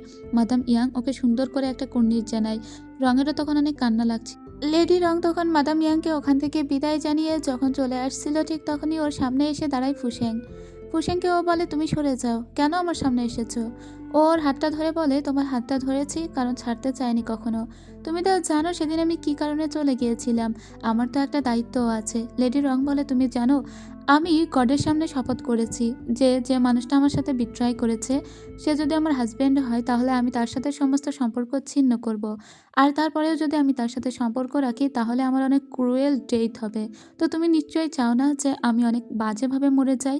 লেডি রংকেও তখন বলে, কিন্তু এখনও আমি তো তোমার হাজব্যান্ড হইনি। লেডি রং বলে, কিন্তু তুমি কি চাও আমার কাছে? ও তখন লেডি রংকে বলে, আমি তোমার কাছে জানতে চাই যে সত্যি তুমি কি আমাকে ভুল বুঝেছো? তুমি তো জানো যে আমি তোমার সঙ্গে বিট্রাই করিনি। আমি শুধুমাত্র মাদাম ইয়াংকে একটা জাস্টিস দিতে চেয়েছি, আর একজন ম্যাজিস্ট্রেট হিসেবে এটা আমার দায়িত্ব। আমি মনে করি তুমিও সেটা বিশ্বাস করবে। আচ্ছা ঠিক আছে, তুমি আমাকে বলো যে ঠিক কী করলে তোমার সমস্ত অভিমান ভাঙবে। এটা বলে ওর মাথায় একটা সুন্দর হেয়ারপিন পরিয়ে দেয়। আর তারপরে বলে যে তুমি কি সত্যিই চাও আমাকে দূরে ঠেলে দিতে? কিন্তু আমি তোমাকে আমার জীবন দিয়ে ভালোবেসেছি, আর আমি সেই ভালোবাসা কখনোই হারাতে চাই না। লেডি রং তখন চলে যাওয়ার আগে বলে, যদি তুমি পাহাড়ের উপরের সব থেকে বড় চা গাছ থেকে চা পাতা নিয়ে আসতে পারো, তাহলে আমি তোমাকে একটা সেকেন্ড সুযোগ দেওয়ার কথা চিন্তা করব। ও তখন বলে, ঠিক আছে। এরপরে ও সেই চা বাগানের উদ্দেশ্যে যেতে থাকে। পাহাড়ের পর পাহাড় ও হাঁটতে থাকে। ওই পাহাড়ের উপর থেকে নাকি চা পাতা তুলতে গিয়ে অনেকেই মারা গিয়েছে। ফুসেং নিজের জীবনে পরোয়া না করে সোজা সেই পাহাড়ের উপর থেকে নিচে নেমে আসে, আর সেই চা গাছটিকে দেখতে পায় আর ওখান থেকে পাতা সংগ্রহ করতে শুরু করে। কিন্তু অপোজিটে আমরা লেডি রংকে দেখতে পাই, সে একটা তীর ধনুক নিয়ে এসে পাহাড়ের অপর প্রান্তে দাঁড়িয়েছিল এবং ওর দাদির কথা মনে পড়ে যে ও কথা দিয়েছিল ওর হাজব্যান্ডও যদি হয় তাহলেও সে তার শত্রু হয়ে যাবে এবং তাকেও পানিশ করবে। তাই ও তীরটা সোজা ফুসেং বরাবর ছুড়ে দেয়, কিন্তু তখনই একটা সাপ এসে ফুসেংকে কামড় দিচ্ছিল আর ওই তীর দিয়ে ওই সাপটাই মরে যায়। এ যাত্রায় ফুসেং কিন্তু বেঁচে গিয়েছে, কিন্তু ফুসেং এতক্ষণ যে পাতা তুলেছিল সেই সমস্ত পাতা পড়ে গিয়েছে। তখন আমরা সেনকে দেখতে পাই। সেন এসে ওর দিদিকে বলে যে তোমার কি হাত কাঁপছিল ওকে মারতে? কিন্তু তুমি তো এরকম ছিলে না, যে তোমার বিশ্বাসের যোগ্য নয় তাকে তুমি সাথে সাথেই মেরে ফেলবে। ও তখন ওর বোনকে বলে, আমার হাত কাঁপছে না, আমি শুধু ভাবছি ফুসেং যেটা করেছে সে কোনো অন্যায় করেনি, সে জাস্টিস জেনে দিয়েছে, আর আমি এটাই চাই। তোমরাও সেটা জানো। দাদিকে আমি কথা দিয়েছে ঠিকই, কিন্তু আমি কখনো ফুসেংকে মারতে পারবো না, কারণ ফুসেং যেটা করেছে সেটা ভালো করেছে। আমি ওর জায়গায় থাকলেও এটাই করতাম। এদিকে মাদাম ইয়াংকে দেখতে পাই, সে তো সন্ন্যাসী হয়ে গিয়েছিল, আর সেদিনই তার সঙ্গে কালো কাপড় পরে একটা লোক দেখা করতে আসে। মাদাম ইয়াং তখন ওই লোকটির দিকে তাকিয়ে থাকে, আর এখানেই সিন কাট হয়ে যায়। যায় আমরা দেখতে পাই যে সেই ঝুড়িতে করে চা পাতা নিয়ে হাজির হয়েছিল রংবাড়ির সামনে ফুসেং এবং সে চেনকে বলে সে ভিতরে ঢুকতে চায়। চেন তখন বলে পাতাগুলো আমার কাছে দিয়ে দাও, আমি লেডি রঙের কাছে পৌঁছে দেবো। ফুসেং বলে লেডি রংকে এখানে ডেকে নিয়ে আসো, কিন্তু এই চেন ওই পাতাগুলো তার এক কর্মচারীর হাতে দিয়ে দেয় আর সেগুলোকে ফেলে দিতে বলে। ওই পথ দিয়ে মিস্টার ইয়ান যাচ্ছিল। ইয়ান বলে এই সুন্দর পাতাগুলো তুমি ফেলে কেন দিবে, এগুলো তো মনে হচ্ছে একটা কিং ট্রির পাতা, এগুলো আমার কাছে দাও, বরং এই পাতাগুলো আমরা লাগিয়ে দিই। এই বলে ও পাতাগুলো নিয়ে একটা ক্ষেতের উপরে লাগিয়ে দিতে শুরু করে। তখনই রং ওখানে এসে হাজির হয়ে যায় আর বলে এই পাতাগুলো এরকম এলোমেলো করে তোমার গার্ড কেন লাগাচ্ছে, এত বছর ধরে সে তোমার সাথে থেকেও এই পাতাগুলো কিভাবে লাগাতে হয় সেটা বুঝতে পারেনি। ঠিক আছে, আমি তোমাদেরকে বুঝিয়ে দিচ্ছি। চা পাতা সবসময় সোজা মুখ বরাবর লাগাতে হয় বলে ও সমস্ত পাতাগুলোকে সোজা করে দিতে থাকে। এবার ইয়ান তখন বলে আমি ওকে কত বুঝিয়েছি তারপরেও ঠিক হয়নি। যাই হোক, এই পাতাগুলো একটা লোক নাকি নিয়ে এসেছিল এবং এই পাতাগুলো চেনের গার্ড ফেলে দিতে যাচ্ছিল। তো আমি ভাবলাম এত দারুণ দামি পাতা, এগুলোকে লাগিয়ে দিই। তখনই লেডি রং বুঝতে পারে এই পাতাগুলো আসলে ফুসেংয়ে নিয়ে এসেছে, তাই ও দ্রুত করে সোজা গেটের দিকে দৌড়াতে থাকে। কিন্তু ফুসেং তার একটু আগে একটা খবর পেয়ে এখান থেকে চলে যায়। লেডি রং এসে দেখে যে এখানে ফুসেং আর নেই। ও তখন বলে যে ফুসেং কোথায় গিয়েছে। তখনই ফুসেংয়ের যে গার্ড জুন দেয় এখানে আসে একটা লেটার নিয়ে আর বলে ফুসেং মাউন্টেইনের দিকে গিয়েছে যেখানে মাদাম ইয়াং থাকে, ওখানে নাকি একটা ঝামেলা হয়েছে, আপনাকে ওখানে যেতে বলেছে। কিন্তু ওর দাদি এসে লেডি রংকে অনেক বকাঝকা করে আর বলে বাড়ির ভিতরে চলো। এদিকে আমরা সেই মাউন্টেনের দৃশ্য দেখতে পাই যেখানে মাদাম ইয়াং মারা গিয়েছিল। এটা দেখে তো অবাক হয়ে যায় ফুসেং যে মাদাম ইয়াং কেন মারা যাবে, সে একজন সন্ন্যাসী হয়ে গিয়েছে, অবশেষে সে জাস্টিসও পেয়েছে, তাহলে তাকে কেউ একটা মেরেছে। কিন্তু ওখানে দেখা যাচ্ছে যে সে গলায় দড়ি দিয়ে আত্মহত্যা করেছে। এদিকে আমরা লেডি রঙের দাদিকে দেখতে পাই। দাদি ওকে বাধা দেয় আর বলে তুমি মাউন্টেইনে যাবে না, যে ছেলের সঙ্গে সমস্ত সম্পর্ক তুমি ছিন্ন করেছো তার টানে আবার তুমি মাউন্টেইনে যাচ্ছ। লেডি রক বলে নিশ্চয়ই মাউন্টেইনে কোনো ঝামেলা হয়েছে, ওখানেই তো মাদাম ইয়াং থাকে আর তাই আমি যাব।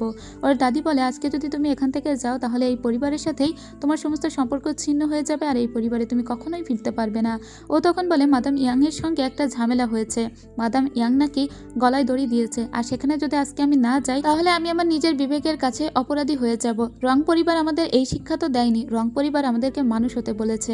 লেডি রঙের দাদি বলে কিন্তু আমাদের পরিবারের কিছু রুলস আছে। ও তখন ওর দাদিকে বলে যদি সেই রুলসটা আমার মানবতার বিপরীতে যায় তাহলে সেই রুলস আমি কখনোই পালন করব না, আর আজকে এই পরিবার থেকে আমি চলে যাচ্ছি। আর হ্যাঁ, আপনি কখনো আমাকে মিস করলে আমাকে বলতে পারেন, আমি এসে আপনাকে দেখে যাব। এই পরিবারে আমার কোনো জায়গা না হলে আজকে থেকে আমি চা বাগানেই থাকবো। এটা বলে এই পরিবারের সাথে সম্পর্ক ছিন্ন করে দিয়ে ও চলে যায়। ওর দাদি বলে তুমি খুবই ক্রুয়েল এবং রুড একটি মেয়ে। তখন ওর বাকি বোনগুলো অনেক কষ্ট পায় যে ওর চলে এসেছে এবং মাদাম ইয়াংকে যেখানে মাটি দেওয়া হয়েছে ও সেখানে এসে বসে থাকে আর আড়াল থেকে এবং দূর থেকে ওকে দেখতে থাকে ফুসেং আর বলে কে মাদাম ইয়াংকে মেরেছে এটা আমাকে খুঁজে বের করতেই হবে। ও তখন যাচ্ছিল লেডি রঙের সঙ্গে কথা বলতে, ঠিক তখনই দেখা যায় এখানে এসে হাজির হয়েছে ইয়নশি। ইয়নশি বলে তোমার উপরে দাদি রাগ করেছে ঠিকই, কিন্তু তার রাগ আবার কমে যাবে, তুমি আমার সঙ্গে ফিরে চলো। তখন লেডি রং বলে না, ওই পরিবারের সাথে তো আমি সম্পর্ক ছিন্ন করেই চলে এসেছি, দাদি আমাকে মিস করলে আমি ঠিকই যাব, কিন্তু এই মুহূর্তে আমি ওই বাড়িতে ফিরে যাব না, আর তুমি আমার হয়ে দাদিকে একটু টেক কেয়ার করো। ইয়নশি তখন বলে তোমার জায়গাকে আমি নিতে পারি? লেডি রং বলে হ্যাঁ অনেক পারো, কিন্তু তুমি যে পথে হাঁটতেছো সেই পথটা হচ্ছে অন্ধকারের পথ, আমি বলবো তুমি আলোর পথে এসো, তাহলে তুমি যেটা হাসিল করতে চাইছো সেটা দ্রুতই হাসিল করতে পারবে। তখন ইয়নশি বলে কি বললে বুঝলাম না। তারপরেও চলে আসছিল। এবার হুট করে ওই এখানে একটা স্টম্প দেখতে পায় আর সেটার দিকে ও একবার তাকায়, এটা আসলে ওর মায়ের কবর আর সেজন্য এ তাকিয়েছে। আসলে ও নিজের চোখে দেখতে পায় যেটা আর কেউ জানে না। লেডি রং ওর দাসীকে বলে তুমি কি খেয়াল করলে যে ওই টমটা দেখে ওখানে দাঁড়িয়ে গিয়েছিল ইয়নশি, তার মানে ও নিজের চোখে দেখতে পায়। এরপরে এই দৃশ্য দেখার সাথে সাথে ওখান থেকে চলে আসে ফুসেং। ফুসেং বলে যে বা যারা মাদাম ইয়াংকে মেরেছে বা মারার চেষ্টা করেছে তাদের একটা একটা করে আমি ধরে ফেলবো। এখনই ওই বুদ্ধিস্ট আশ্রমে চলো আর ওখানকার সবাইকে আমি একে একে কোশ্চেন করতে চাই। এরপরে ও সোজা আবার ওই আশ্রমে চলে আসে। এখানকার সবাইকেও একে একে কোশ্চেন করতে থাকে। তো এখানকার একজন নান জানায় যে সেদিন কালো কাপড় পরুয়া একটা লোক এসেছিল, ওই মহিলা দেখেছিল আর তারপরেই মূলত নিজে আত্মহত্যা করেছে লেডি ইয়াং। এরপরে ও বুঝতে পারে যে আসলে এরকম কেউ আছে যে চাইছে লেডি ইয়াং মারা যাক। তাহলে কি এটা ইতাং এসেছিল? কিন্তু ইতাংকে এই মুহূর্তে শাস্তি দেওয়া হচ্ছে আর গভর্নর নিজে শাস্তি দিচ্ছে, তার মানে ইতাং আসেনি, অন্য কেউ এসেছে। এদিকে চা বাগানের দৃশ্য দেখতে পাই। চা বাগানে এখনো পার্মানেন্ট কাজ করতে শুরু করেছে ইয়ান, আর এখানে এখন নিয়ে আসা হয়েছে ওয়েনকে। তো ইয়ান তখন ওয়েনের সাথে ঝামেলা করছিল, ঝগড়া করছিল। তখন লেডি রং ওখানে যায় আর ওয়েনকে বকা দিয়ে বলে তুমি তোমার বোনের সঙ্গে খারাপ ব্যবহার করেছো, ওকে সরি বলো।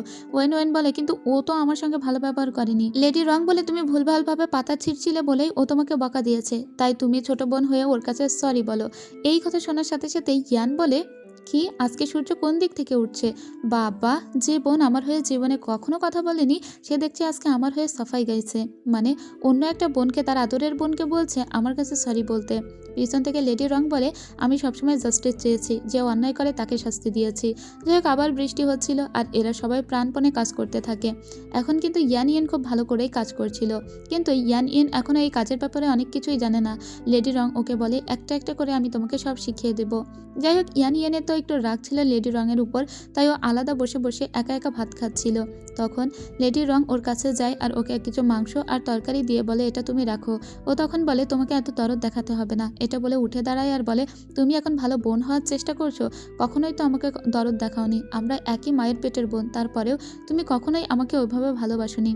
লেডি রং তখন বলে, আমার যখন একদম অল্প বয়স, 8-9 বছর, তখন থেকে এই চা বাগানে আমি কাজ করি। তুমি কি মনে করো আমার জীবনটা মসৃণ ছিল? কখনোই না। আমি কত কিছু সহ্য করেছি, কত প্রতিকূলতা এসেছে, সমস্ত কিছু উতরে গিয়েছি, আমার পাশে কেউ ছিল না।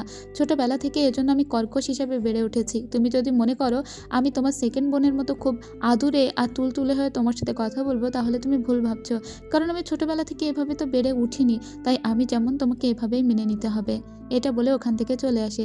এদিকে ইয়নচিকে দেখতে পাই, ইয়নচি চোখে সাদা কাপড় পরে ওর দাদির কাছে আসে আর বলে, দাদিমা আমি চোখে দেখতে পাচ্ছি। ওর দাদিমা তো ভীষণই খুশি হয়ে যায় যে ইয়নচি এখন থেকে চোখে দেখতে পাচ্ছে, কারণ এখান থেকে লেডি রং চলে গিয়েছে আর এখানকার দায়িত্ব অন্য কাউকে নিতে হবে। এই বাড়ির ম্যানেজার অন্য কেউ হতে পারে, আর সেটা ইয়নচি ছাড়া কেউই নয়। এজন্য ওর দাদি খুবই খুশি হয়। আর ঠিক তখনই আমরা লিকে দেখতে পাই, ও একটা কাপ ভেঙে ফেলেছিল, তাই লিকে অনেক বকাবকি করে ওর দাদি। ইয়ানচি তখন বলে, লি একটা বাচ্চা মেয়ে, ও এখনো কিছুই জানে না, একটা কাপই তো ভেঙেছে, তার জন্য এভাবে বলার কি আছে। ওর দাদি তখন ওর বাবা মা তুলেও গালি দিতে থাকে আর বলতে থাকে, ও তো ছোট লোকের মেয়ে। ইয়ানচি তখন বলে, ঠিক আছে তাহলে ওকে আমি এখান থেকে নিয়ে চলে যাচ্ছি। এটা বলে চলে যায়। ওর দাদি তখন বলে, সবাই এরকম বিদ্রোহী কিভাবে হয়ে উঠলো? লেডির রং চলে গেল, এখন ইয়নচিও চলে যাচ্ছে। ইয়নচু তখন বলে, আপনি ভুল বুঝবেন না দাদি, ওর হয়তো মনে কষ্ট লেগেছে সেজন্য ওরকম করেছে, আমি সবসময় আপনার পাশেই আছি। ওর দাদি তখন বলে, সত্যি সত্যি তুমি না থাকলে যে কি হতো, এই সমস্ত দায়িত্ব কে বা সামলাতো? আমার তো এখন যোগ্য উত্তরাধিকারী তোমাকেই মনে হচ্ছে। এদিকে লেডি রঙের সঙ্গে চা বাগানে দেখা করতে এসেছিল ফুসেং। ফুসেং বলে, মাদাম ইয়াংকে যে বা যারা মেরেছে তাদেরকে 10 দিনের ভিতরে আমি খুঁজে বের করব, তুমি একটুও চিন্তা করো না। লেডি রং বলে, সত্যি? ফুসেং বলে, আমি ভেবেছিলাম যে হয়তো ইতাং সেদিন গিয়েছিল লেডি ইয়ানের সঙ্গে দেখা করতে, কিন্তু না, যেদিন উনি মারা যায় সেদিন ইয়ান তো আসলে গভর্নরের কাছে আটক পড়েছিল, তাহলে ওখানে অন্য কেউ গিয়েছিল। তবে সেটা যেই হোক আমি খুঁজে বের করব। এটা বলে ও ওখান থেকে চলে আসে। পরদিন লিকে নিয়ে চা বাগানে এসেছিল ইয়ানশি। লি আসলে এখানে একটা ভালো সময় কাটায়, কারণ 1-1 ছিল আর ও 1-1-এর সঙ্গে খেলতে অনেক বেশি পছন্দ করতো। এবার এখানে দেখতে পাই ইয়ানশি যে চতুর্থ লেডি পুরো চেঞ্জ হয়ে গিয়েছে। 1-1-এর সঙ্গে ওর এখন খুনসুটির সম্পর্ক। ও অনেক হাসছে। ও তখন লেডি রংকে বলে, আমি জীবনেও এভাবে চতুর্থ বোনকে দেখিনি, ও এরকম চেঞ্জ হয়ে গেল। তখন লেডি রং বলে, সময় মানুষকে চেঞ্জ করে দেয়। এদিকে আমরা রং বাড়ির মেইন সার্ভেন্টকে দেখতে পাই। এ যাচ্ছিল সূর্য শহরে এবং ঠিক তখনই ওর কাছে কেউ একটা পার্সেল নিয়ে আসে আর বলে, এটা আপনাকে লেডি রং দিয়েছে। ও দেখে যে এটা একটা শীতের পোশাক, কিন্তু শুধুমাত্র একটা শীতের পোশাক লেডি রং কেন দিবে? শীতের পোশাকের ভিতরে একটা চিঠি দেখতে পাই, এই মাদাম। আর তখন ও সামনের দিকে তাকিয়ে দেখে যে লেডি রং একটা ক্যারেজের ভিতরে বসে আছে আর ওর দিকে তাকিয়ে আছে, মানে কিছু একটা ইশারা করলো আর কি। যাই হোক, এর পরের দৃশ্যে দেখতে পাই দাদিমার ওষুধ খাওয়ানোর কথা ছিল ইয়নসুর। তো দাদিমা তখন ঘুমাচ্ছিল। ইয়নসু ওষুধটা হাতে নেয়, কিন্তু এই ওষুধের সাথে ও বিষ মিশিয়ে দেওয়ার চেষ্টা করেছিল, ইভেন বিষটাও মিশিয়েও দিয়েছিল। কিন্তু তখনই ওর বিবেকে বাধা দেয় যে না, দাদিমাকে এই ওষুধটা খাওয়ানো যাবে না। এবার এদিকে ওর যে চোখের দৃষ্টি ফিরে এসেছে, এই কথা যখন শুনতে পেরেছে বাই, তখন ওর সঙ্গে দেখা করতে আসে। এদিকে ইয়নচু সেই ওষুধটা ফেলে দিয়ে আরেকটা ওষুধ দাদিমার জন্য ঠিক করছিল। ঠিক তখনই এখানে বাই আসে আর বলে, আমার সাথে চলো। এটা বলে ওকে ওখান থেকে টেনে নিয়ে সোজা একটা জায়গায় চলে যায়। এদিকে দাদিমা চোখ খোলে। বাই বলে, তুমি তো এরকম ছিলে না, তুমি দাদিমার ওষুধ চেঞ্জ করে কেন দিচ্ছিলে? ও তখন বলে, আমার চোখের দৃষ্টি ফিরে এসেছে, তুমি আমাকে দেখে খুশি হওনি? বাই বলে, খুশি হয়েছি বলেই তো শোনা মাত্র চলে এসেছি। কিন্তু ইয়ানশি, তুমি চেঞ্জ হয়ে গিয়েছো, তুমি তোমার দাদিমার ওষুধ কেন চেঞ্জ করে দিচ্ছিলে? এদিকে দাদিমা আরও একজন সার্ভেন্টকে ডেকে পাঠায় আর ওষুধ চেক করে দেখে যে না, এই ওষুধের ভিতরে কোনো ঝামেলা নেই। আসলে যে ওষুধটায় ঝামেলা ছিল সেটা তো অলরেডি ফেলে দিয়েছে ইয়নশু। ইয়নশু বলে, তোমাকে কে বলেছে? আসলে ওই ওষুধটা ঠান্ডা হয়ে গিয়েছিল, তাই ফেলে দিয়েছি। একটা গরম ওষুধ আমি দাদিকে খাওয়ানোর জন্য আরেকটা বাটি নিয়েছিলাম, তুমি শুধু শুধু আমাকে ভুল বুঝছো।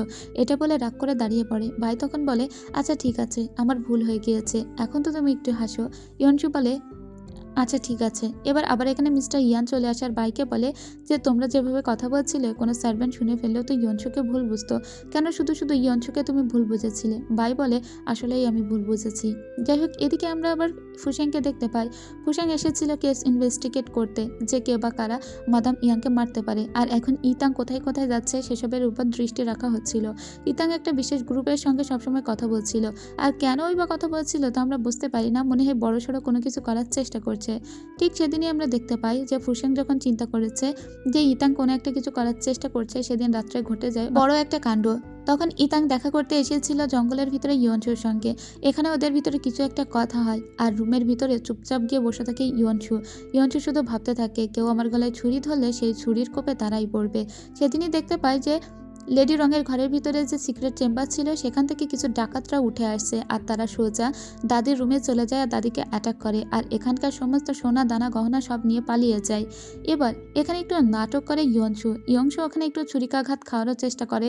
যাক, এই ঘটনা যখন ফুসাং জানতে পারে যে রং বাড়িতে ডাকাতি হয়েছে, ও দ্রুত করে ওখানে চলে যায় আর গিয়ে দেখে যে লেডি রংকে অলরেডি ওর দাদি অনেক মারধর করার চেষ্টা করছে। ও গিয়ে লেডি রংকে প্রোটেক্ট করার চেষ্টা করে। ওর দাদি বলে যে লেডি রঙের কক্ষ হতেই তো এই সমস্ত ডাকাতগুলো উঠে এসেছে, তার মানে লেডি রঙই এই বাড়িতে ডাকাতি করিয়েছে। ও তখন ওর দাদিকে বলে, তুমি এত কাল ধরে আমাকে দেখো আর তুমি আমাকে এই চেনো? ইয়নচু তখন এসে দাদির পায়ের কাছে পড়ে আর বলে, তুমি বোনকে ভুল বুঝো না দাদিমা, আসলে বোন এরকমটা করতেই পারে না। কিন্তু ওর দাদি ভুলই বুঝেছে সেই লেডি রংকেই, কারণ ওর ঘর থেকে এসেছে, ওর চেম্বার থেকে বেরিয়েছে। এজন্যই ওর দাদি বলে, আমি কাল ভুল চিনেছি, লেডি রংকে এতকাল আমি ভুল মানুষ করেছি, এক্ষুনি তুমি এই বাড়ি থেকে বের হয়ে যাও। তখন হুসেন বলে, ঠিক আছে, যদি লেডি রং অপরাধী হয়ে থাকে আমি তাকে ধরে নিয়ে যাব, কিন্তু এই কেসের ইনভেস্টিগেশনের দায়িত্ব আমি নিলাম। আগামী 10 দিনের ভিতরে কে বা কারা এই কাজটি করেছে তা আমি অবশ্যই খুঁজে বের করব, কিন্তু ততদিন লেডি রং নাকি এখানেই থাকবে। এরপরে লেডি রং ইয়নসুর সঙ্গে দেখা করতে যায় আর ইয়নসুকে গিয়ে বলে, আমি জানি এই কাজটা কে করিয়েছে, কিন্তু তুমি যে নাটকটা শুরু করেছো দেখো সেই নাটকের কোপে আবার তুমিই না পড়ো। তখন ইয়নসু বলে, আমি কি করেছি দিদি, আমি তো কিছুই করিনি, আমি তো কিছুই জানি না, আমি শুধু পরিবারকে আগলে রাখার চেষ্টা করেছি। আর মিস্টার বাই বাইরে থেকে এই সমস্ত কথা শুনতে পেয়েও বুঝতে পারে যে এই সমস্তটার পিছনে ইয়নসুই দায়ী। তাই ইয়নসুর সঙ্গে ও কথা বলতে আসে আর বলে, আমি তোমার আর লেডি রঙের সমস্ত কথা শুনেছি, আসলে এখানে যে ডাকাতিটা হয়েছে সেটার পিছনে তুমিই দায়ী, তাই না?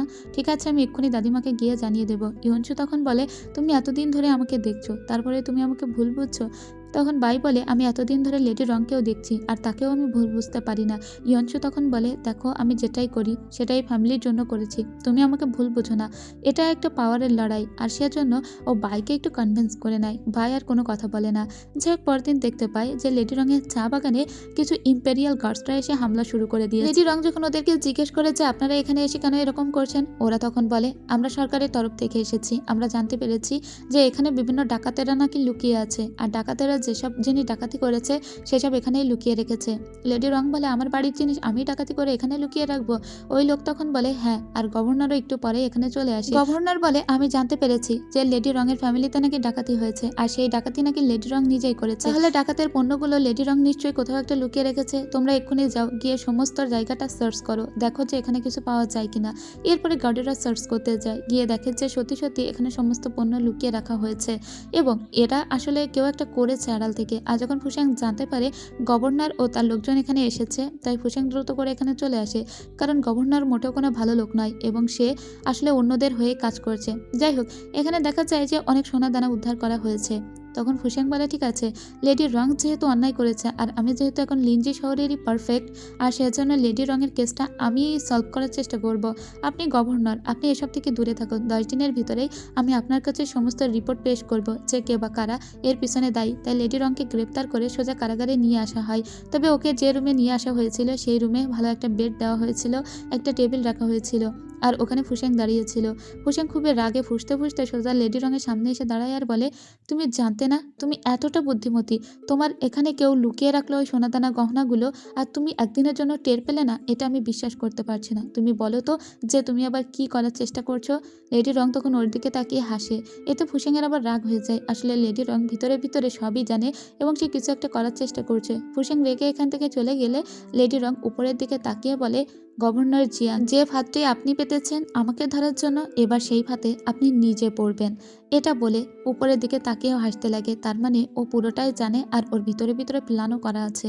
এদিকে আমরা সমস্ত বোনদের দেখতে পাই ওরা দাদিমার সঙ্গে দেখা করতে এসেছিল, কিন্তু ইয়নসু ভীষণই বিনয়ের সহিত ওদেরকে একদমই দাদিমার সঙ্গে দেখা করতে যেতে দেয় না।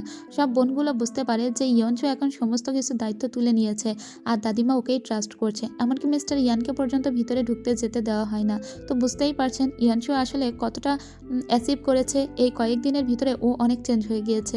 বাই সবই বুঝতে পারে, চোখের সামনে ভালোবাসার মানুষটা নষ্ট হয়ে যাচ্ছে, তাই বাই এসে ওকে বলে যে আমি ক্যাপিটালে ফিরে যাব আর ওখানে গিয়ে আমি পরীক্ষা দিতে চাই, আর আমি চাই সামনে আমার যে পরীক্ষাটা আছে সেই পরীক্ষা পর্যন্ত তুমি আমার সঙ্গে ক্যাপিটালেই থাকো আর তুমি আমার সঙ্গে আগামীকালই চলে যাবে। কিন্তু ও বাইয়ের হাতে কামড় দিয়ে বলে আমি কখন বললাম যে আমি তোমার সঙ্গে যাব, এখন এই পরিবারের দায়িত্ব আমার কাঁধে, এটা ফেলে আমি কখনোই যাব না। বাই তখন অনেক বেশি কষ্ট পায়। এদিকে আমরা দেখতে পাই যে পরদিন ইম্পেরিয়াল গার্ডেরা আবার এসে চা বাগানের সমস্ত শ্রমিকদের ধরে নিয়ে যাচ্ছিল। এদেরকেই নাকি ডাকাত ট্যাগ দেওয়া হয়েছে, ওদেরকে অনেক আটকানোর চেষ্টা করা হলেও এই গার্ডেরা ওই লোকজনগুলোকে ধরে নিয়ে যায়। আর এটা দেখে ইয়নের খুবই রাগ হয়। ইয়ন বলে যে এই ব্যাপারটা আমাকে আটকাতেই হবে, এক্ষুনি দাদিমায়ের সঙ্গে আমাকে দেখা করতেই হবে। দেখা যায় ইম্পেরিয়াল গার্ডেরা সমস্ত শ্রমিকদের এখানে ডাকাত বানিয়ে নিয়ে এসেছে, মানে ওদেরকে ডাকাত ট্যাগ দেওয়া হচ্ছে। একটা বাচ্চা ছেলেকে বলছে তুইও ডাকাতি করেছিস তাই না? বাচ্চা ছেলেটি বলে না, আমরা কেউই ডাকাতি করিনি, আমরা তো কেবলমাত্র চা বাগানের শ্রমিক। তখন ওই লোকটি ওকে ভয় দেখায়, মানে ইম্পেরিয়াল গার্ড ওকে ভয় দেখিয়ে বলে শোন, আমি যা বলবো তুই তাই করবি, তুই যদি আমার কথা মতো না চলিস তাহলে দেখতেই পাচ্ছিস সবাইকে কত মারধর দিচ্ছি, তোকে ওরকম মারধর দিব। ওই ছেলেটি তখন বলে ঠিক আছে, আপনি যা বলবেন আমি তাই করব। গার্ড তখন বলে বল যে তোরাই ডাকাতি করেছিস। ছেলেটি তখন বলে হ্যাঁ, আমরাই ডাকাতি করেছি, এখানকার সবাই ডাকাত। এভাবেই ছেলেটিকে তৈরি করা হচ্ছিল। এদিকে দাদিমার সঙ্গে দেখা করার জন্য ইয়ানিয়ান যখন ফিরে আসে তখন ওকে ভিতরে প্রবেশ করতে দেওয়া হয় না। ও তো অবাক হয়ে যায়, এই বাড়িটা ওর, অথচ ওকে ভিতরে প্রবেশ করতে দেওয়া হচ্ছে না। ও তখনই ফিল করে যে লেডি রং আসলে কতটা উদার মানসিকতার মেয়ে ছিল, আর এখন যখন ইয়নসুর হাতে দায়িত্ব গিয়েছে তখন ওর অবস্থা কি হয়েছে। এদিকে আমরা ইতাংকে দেখতে পাই, ইতাং যে লোককে আসলে এই ডাকাতিটা করতে বলেছিল সেই লোক ইতাংয়ের সঙ্গে ঝামেলা করছে এখন, আর বলছে তুমি বলেছিলে ডাকাতি করার পরে তুমি আমাকে এই শহর থেকে অন্য শহরে পাঠিয়ে দিবে, কিন্তু এখনো পর্যন্ত তুমি আমার পাসপোর্টটাই ম্যানেজ করতে পারলে না। লেডি রং এই কেস ইনভেস্টিগেট করতে শুরু করে দিয়েছে, কোনোভাবে আমি ধরা পড়ে গেলে কিন্তু আমি তোমার নামটাও বলে দিব। ইতাং বলে আমি তোমাকে আগামীকালের ভিতরেই এই শহর ছাড়ার ব্যবস্থা করছি, কিন্তু আগামীকাল আর সময় দেওয়া হয় না, এর ভিতরেই ওদেরকে ধরে ফেলা হয়। এদিকে লেডি রংকে ডেকে পাঠিয়েছিল ফুসেং। ফুসেং বলে যে আমি তোমাকে বিশেষ কারণে ডেকে পাঠিয়েছি, নিশ্চয়ই তুমি এখানকার কয়েদি, আর তাই তোমাকে তো কিছু জেরা করতেই হবে। এখানে যেসব সামগ্রী আছে কোনটা তোমার পছন্দ হচ্ছে, কোনটা দিয়ে তোমাকে টর্চার করব। লেডি রং তখন ওর সামনে আসে আর এসে বলে বলো কেন ডেকেছ। ও তখন বলে দেখো তো এই সোনা গহনাগুলো চিনতে পারো কিনা, এগুলো কি তোমাদের বাড়ির গহনা? ও তখন একটা ইয়ারলুম তুলে নিয়ে বলে হ্যাঁ, এটা আমাদের বংশ পরম্পরায় আমাদের কাছেই ছিল, এগুলো আমাদের বাড়িরই গহনা, কেন এগুলো তুমি কোথায় পেয়েছো? হুসেন তখন বলে আমি তোমাকে কথা দিয়েছিলাম 10 দিনের ভিতরেই ডাকাত ধরে ফেলবো, আর মাত্র 2 দিনের ভিতরেই আমি ডাকাত ধরে ফেলেছি। শব্দ শুনতে পাচ্ছ? আসলে ডাকাতকে তখন প্রহার করা হচ্ছিল আর ওকে বারবার জিজ্ঞেস করা হচ্ছিল বল তোর মাস্টার মাইন্ডকে। ডাকাত প্রথমে বলতে না চাইলেও পরে বলে দেয় ইতংয়ের নামটা, যে ইতংই ওদেরকে টাকা দিয়েছিল। এদিকে ইতং যখন জানতে পেরেছে যে ওর কপালে শনি আছে, তখন ও যে জায়গায় ছিল ওখান থেকে পালিয়ে সোজা রং ফ্যামিলির দিকে যেতে থাকে এবং সোজা ইয়নসুর কাছে চলে আসে আর বলে তোমার কথা মতো আমি ডাকাতি করেছি, এখন আমাদেরকে কিন্তু ধরে ফেলার কার্যক্রম শুরু করে দিয়েছে লেডি রং, আর তাই আমি চাই তুমি এই শহর থেকে পালাও আর আমাকেও এই শহর থেকে পালাতে সাহায্য করো। ইয়নসু তখন বলে কিন্তু আমি তোমাকে কেন পালাতে সাহায্য করব? ইতাং কারণ আমি যদি ধরা পড়ে যাই তাহলে কিন্তু তোমার কপালে শনি আছে, আমি তো তোমার নামটা বলেই দিব যে তোমার কথা মতোই এই কাজটা আমি করেছি। তখন ইয়নসু বলে ঠিক আছে, আজকে রাত্রেই আমরা এই শহর ছেড়ে পালাবো। এদিকে লেডি রং বলে আমার হাতের হাতকড়া খুলে দাও এবং এখান থেকে সোজা আমাকে ইয়নসুকে আটকাতে হবে, কারণ ইয়নসু নিশ্চয়ই আজকে রাত্রে পালানোর কোনো একটা ব্যবস্থা করবে, কারণ ওর সঙ্গে দেখা করতে ইতং গিয়েছে সেটা অলরেডি এরা জানতে পেরে গিয়েছে। এদিকে আমরা বাইকে দেখতে পাই, বাই যেহেতু ইয়নসুকে বলেছিল ওর সঙ্গে ক্যাপিটালে যেতে, আর ইয়নসু এই সুযোগটাই কাজে লাগিয়েছে। ইয়নসু বাইকে বলে তুমি বলেছিলে তাই তোমার কথা রাখতেই আমি তোমার সঙ্গে ক্যাপিটালে যাওয়ার সিদ্ধান্ত নিয়েছি। এটা বলে ও ক্যারেজের ভিতরে প্রবেশ করে, তবে ওর এই ক্যারেজটা যারা বহন করে যাচ্ছিল তাদের ভিতরে একজন ছিল ইতাং, অর্থাৎ সে নিজের সাথে করে ইতাংকেও নিয়ে যাচ্ছে। তো এরপরে ওরা নদী পথেই মূলত পথটা পাড়ি দেবে। ওরা যখন নৌকার ভিতরে বসেছিল লেডি ইয়নসু তখন কিছু চায়ের ব্যবস্থা করে নিজের জন্য আর বাইয়ের জন্য। ইতাং তখন একটা ক্যারেজের ভিতর থেকে বের হয়ে আসে আর বাইকে বলে নিশ্চয়ই আমাকে চিনতে পারছো। বাই তখন খুবই রেগে যায় আর ইয়নসুকে বলে, তুমি তার মানে আমার সঙ্গে চলে যাবার জন্য আসোনি, বরং তোমার অন্য উদ্দেশ্য আছে। ইয়নসু তখন বলে, যে জায়গা আমি নিজে তৈরি করেছি সেই জায়গাটা তোমাদের জন্য নষ্ট হয়ে যাবে সেটা আমি ভাবতেই পারি না। ওদের দুজনকেই একটা পয়জনিয়া চা খেয়ে অজ্ঞান করিয়ে ফেলা হয়, তবে এরা পুরোপুরিভাবে অজ্ঞান এখনো হয়ে যায়নি। তো যখন জানতে পারে ইতাং যে লেডি ইয়নসু ওর সঙ্গে বিশ্বাসঘাতকতা করেছে, তখন ইতাং উঠে দাঁড়ায় আর ওকে ছুরি মারতে যাচ্ছিল। আর তখনই ইয়নসুকে বাঁচাতে গিয়ে মিস্টার বাই ওর সামনে এসে দাঁড়ায় আর সেই ছুরিকাঘাতটা মিস্টার বাই খায়। মিস্টার বাই প্রায় মৃত্যুসজ্জায় পড়ে যায় আর ইয়নসুকে বলে দেয়, দেখো যে পথে তুমি হাঁটছো সেটা খুবই খারাপ পথ। কিন্তু ইয়নসু বলে, দেখো আমার হাতে করার আর কিছুই নেই, রং ফ্যামিলির সমস্ত পাওয়ার নিতে গেলে আমাকে এটা করতেই হতো বলে পানিতেই ফেলে দেয় বাইকে। বাই তখন চোখ মেলে একবার দেখে, যাকে সে ভালোবাসে সেই মানুষটা এভাবে ওর সঙ্গে বিশ্বাসঘাতকতা করলেও মানতেই পারে না। এরপরে ওদের নৌকাকে ধরে ফেলেছিল ফুসেংরা। তো ফুসেং এসে ইয়নসিকে জিজ্ঞেস করে যে এভাবে অজ্ঞান হয়ে কেন পড়ে আছে ইতং। ও তখন বলে, আসলে আমি আজকে মিস্টার বাইয়ের সঙ্গে ক্যাপিটালে চলে যাচ্ছিলাম, কিন্তু মাঝপথে ইতাং এসে আমাকে ঝামেলা করে এবং আমাকে বলে যে যাওয়া যাবে না, তার সঙ্গে নাকি এখানে থেকে যেতে হবে। আর সে জন্য এক পর্যায়ে বাইয়ের সঙ্গে ইতাংয়ের অনেক বেশি ধস্তাধস্তি হয়। আর সেই ধস্তাধস্তিতে বাই নদীতে পড়ে গিয়েছে। আমি অনেক খোঁজাখুঁজি করেও বাইয়ের লাশটা কোথাও খুঁজে পাইনি। আর আমি পিছন থেকে নিজেকে রক্ষা করতে গিয়ে ইতাংয়ের মাথায় বাড়ি দিয়েছি। এটা বলে নৌকার ভিতরে উঠে যায়। অর্থাৎ ও একটা গল্প বানিয়ে বলল। ফুসেং তখন বলে, তোমার এই বোনটা সত্যিই ক্লেভার। এরপরে ফুসেং ওর গার্ডদের বলে, এখনই নদীতে তল্লাশি চালাও যে কোথাও বাইকে খুঁজে পাওয়া যায় কিনা। তো তারপরে ও লেডি রংকে বলে, ইয়নসু আসলে খুবই চালাক, সে কিন্তু এখন সমস্ত দোষটা ইতাংয়ের ঘাড়ে চাপিয়ে দিল। এরপরে যদি ইতাংকে আমরা জেরা করি, ইতাং যদি ইয়নসুর নামটাও বলে, তাহলেও ইয়নসু বলবে যে ইতাং আসলে রাগের বশবর্তী হয়ে ইয়নসুর নামটা বলছে। অর্থাৎ ইয়নসু কিন্তু নিজের পিঠটা খুব ভালোভাবে বাঁচিয়ে নিল। দুটো ছেলেকেই ধোকা দিয়ে ওর নিজের পিঠটা কিভাবে বাঁচাতে হয় সেটা খুব ভালোভাবে রপ্ত করতে পেরেছে। যাই হোক, এখন লেডি রং বুঝতে পারে ওকে কি করতে হবে। ইতাংকে দেখতে পায়। ইতাংকে নিয়ে আসা হয়েছিল গভর্নরের কাছে। গভর্নরের সঙ্গে দেখা করতে ইম্পেরিয়াল আরও একজন ম্যাজিস্ট্রেট এসেছিল। ইতাং এসে বলে, আমাকে যে সমস্ত কাজে সাহায্য করেছে সেটা হচ্ছে গভর্নর জিয়াং। জিয়াংই ওই সমস্ত সম্পদগুলো চুরি করতে বলেছিল। আর ইম্পেরিয়াল এই ম্যাজিস্ট্রেট এই কথা শুনে অবাক হয়ে বলে, একজন গভর্নর কিভাবে সাধারণ মানুষদের সঙ্গে এরকম করতে পারে? আর তাছাড়া রং পরিবারের চুরির পিছনে সে কিভাবে দায়ী থাকতে পারে? গভর্নর তো বারবার অস্বীকার করে। ম্যাজিস্ট্রেট তখন বলে, ঠিক আছে, আমিও সেই চা বাগানে যেতে চাই, আর লেডি রংকেও আমাদের সাথে নিয়ে চলো। তো লেডি রং সহ ওরা সবাই আবার চা বাগানে আসতে থাকে। এবার গভর্নর বলে, আমরা এখানেই তো সমস্ত সামগ্রী উদ্ধার করেছি, ডাকাতি করে যেগুলো এখানে লুকিয়ে রাখা হয়েছিল। লেডি রং বলে, আপনার কাছে কোনো প্রমাণ আছে? তখনই ওই বাচ্চা ছেলেটিকে নিয়ে আসা হয় আর জিজ্ঞেস করা হয় যে তুই বল, তুই তো জানিস যে এখানে ওরা এই স্বর্ণগুলো লুকিয়ে রেখেছিল। ছেলেটি তখন বলে, হ্যাঁ। ছেলেটি আরো বলে, ডাকাতের আরো কিছু জিনিসপাতি এখনো পর্যন্ত পাহাড়ের গোয়ায় লুকানো আছে, আর ওখানে কিছু ওয়েপন লুকানো আছে। ম্যাজিস্ট্রেট তখন বলে, ওয়েপন? গভর্নর তখন হেসে বলে, হ্যাঁ ওয়েপন, ওটা মনে হয় লুকানো আছে, তোমরা যাও এক্ষুনি গিয়ে তল্লাশি করো। এরপরে ওখানে গিয়ে তল্লাশি করে অনেকগুলো বক্স পাওয়া যায়। বক্সগুলো ওপেন করতে বলা হয়। বক্সগুলো ওরা যখন ওপেন করে তখন দেখা যায় এর ভিতরে তো কোনো ওয়েপন ছিলই না, এর ভিতরে ছিল সবই চা পাতা। লেডি রং তখন বলে, কই মিস্টার জিয়াং, আপনি যে বললেন ওয়েপন আছে, সেটা কোথায়? ম্যাজিস্ট্রেট তখন রেগে যায় গভর্নরের উপরে আর বলে, এভাবে তোমরা মিথ্যা অ্যালিগেশন দাও? আসলে লেডি রং জানতো এরকম একটা সময় আসবে, আর সেজন্য ও আগে থেকেই প্রস্তুত ছিল। আর যে বাচ্চা ছেলেটিকে ধরে নিয়ে গিয়েছিল, ও জানতো গভর্নর জিয়াং ওর সমস্ত শ্রমিকদের ধরে নিয়ে যাবে আর ওদেরকেই ডাকাত সাজাবে, আর এই বাচ্চা ছেলেটিকে ওরা টার্গেট করবে।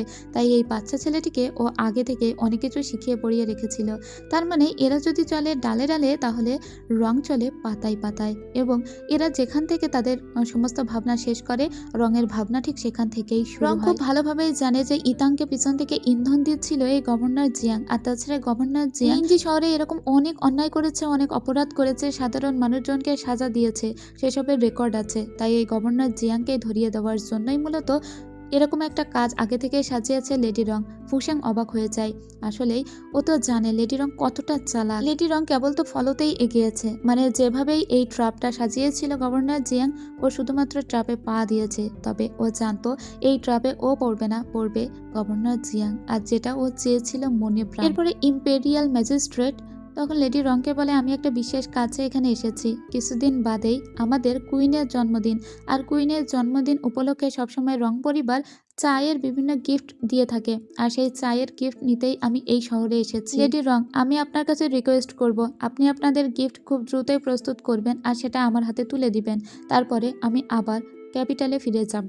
আর এর সাথে সাথে এই পার্টের গল্পটা শেষ করছি। এই পার্টের গল্প আপনাদের কেমন লেগেছে তা কিন্তু অবশ্যই জানাবেন। যদি একটুও ভালো লেগে থাকে তাহলে আমার এই চ্যানেলটিকে সাবস্ক্রাইব করে সাথে থাকবেন। আজ এখানেই শেষ করছি, দেখা হবে পরের পার্টে। ততক্ষণ সবাই ভালো থাকুন, সুস্থ থাকুন, খোদা হাফেজ।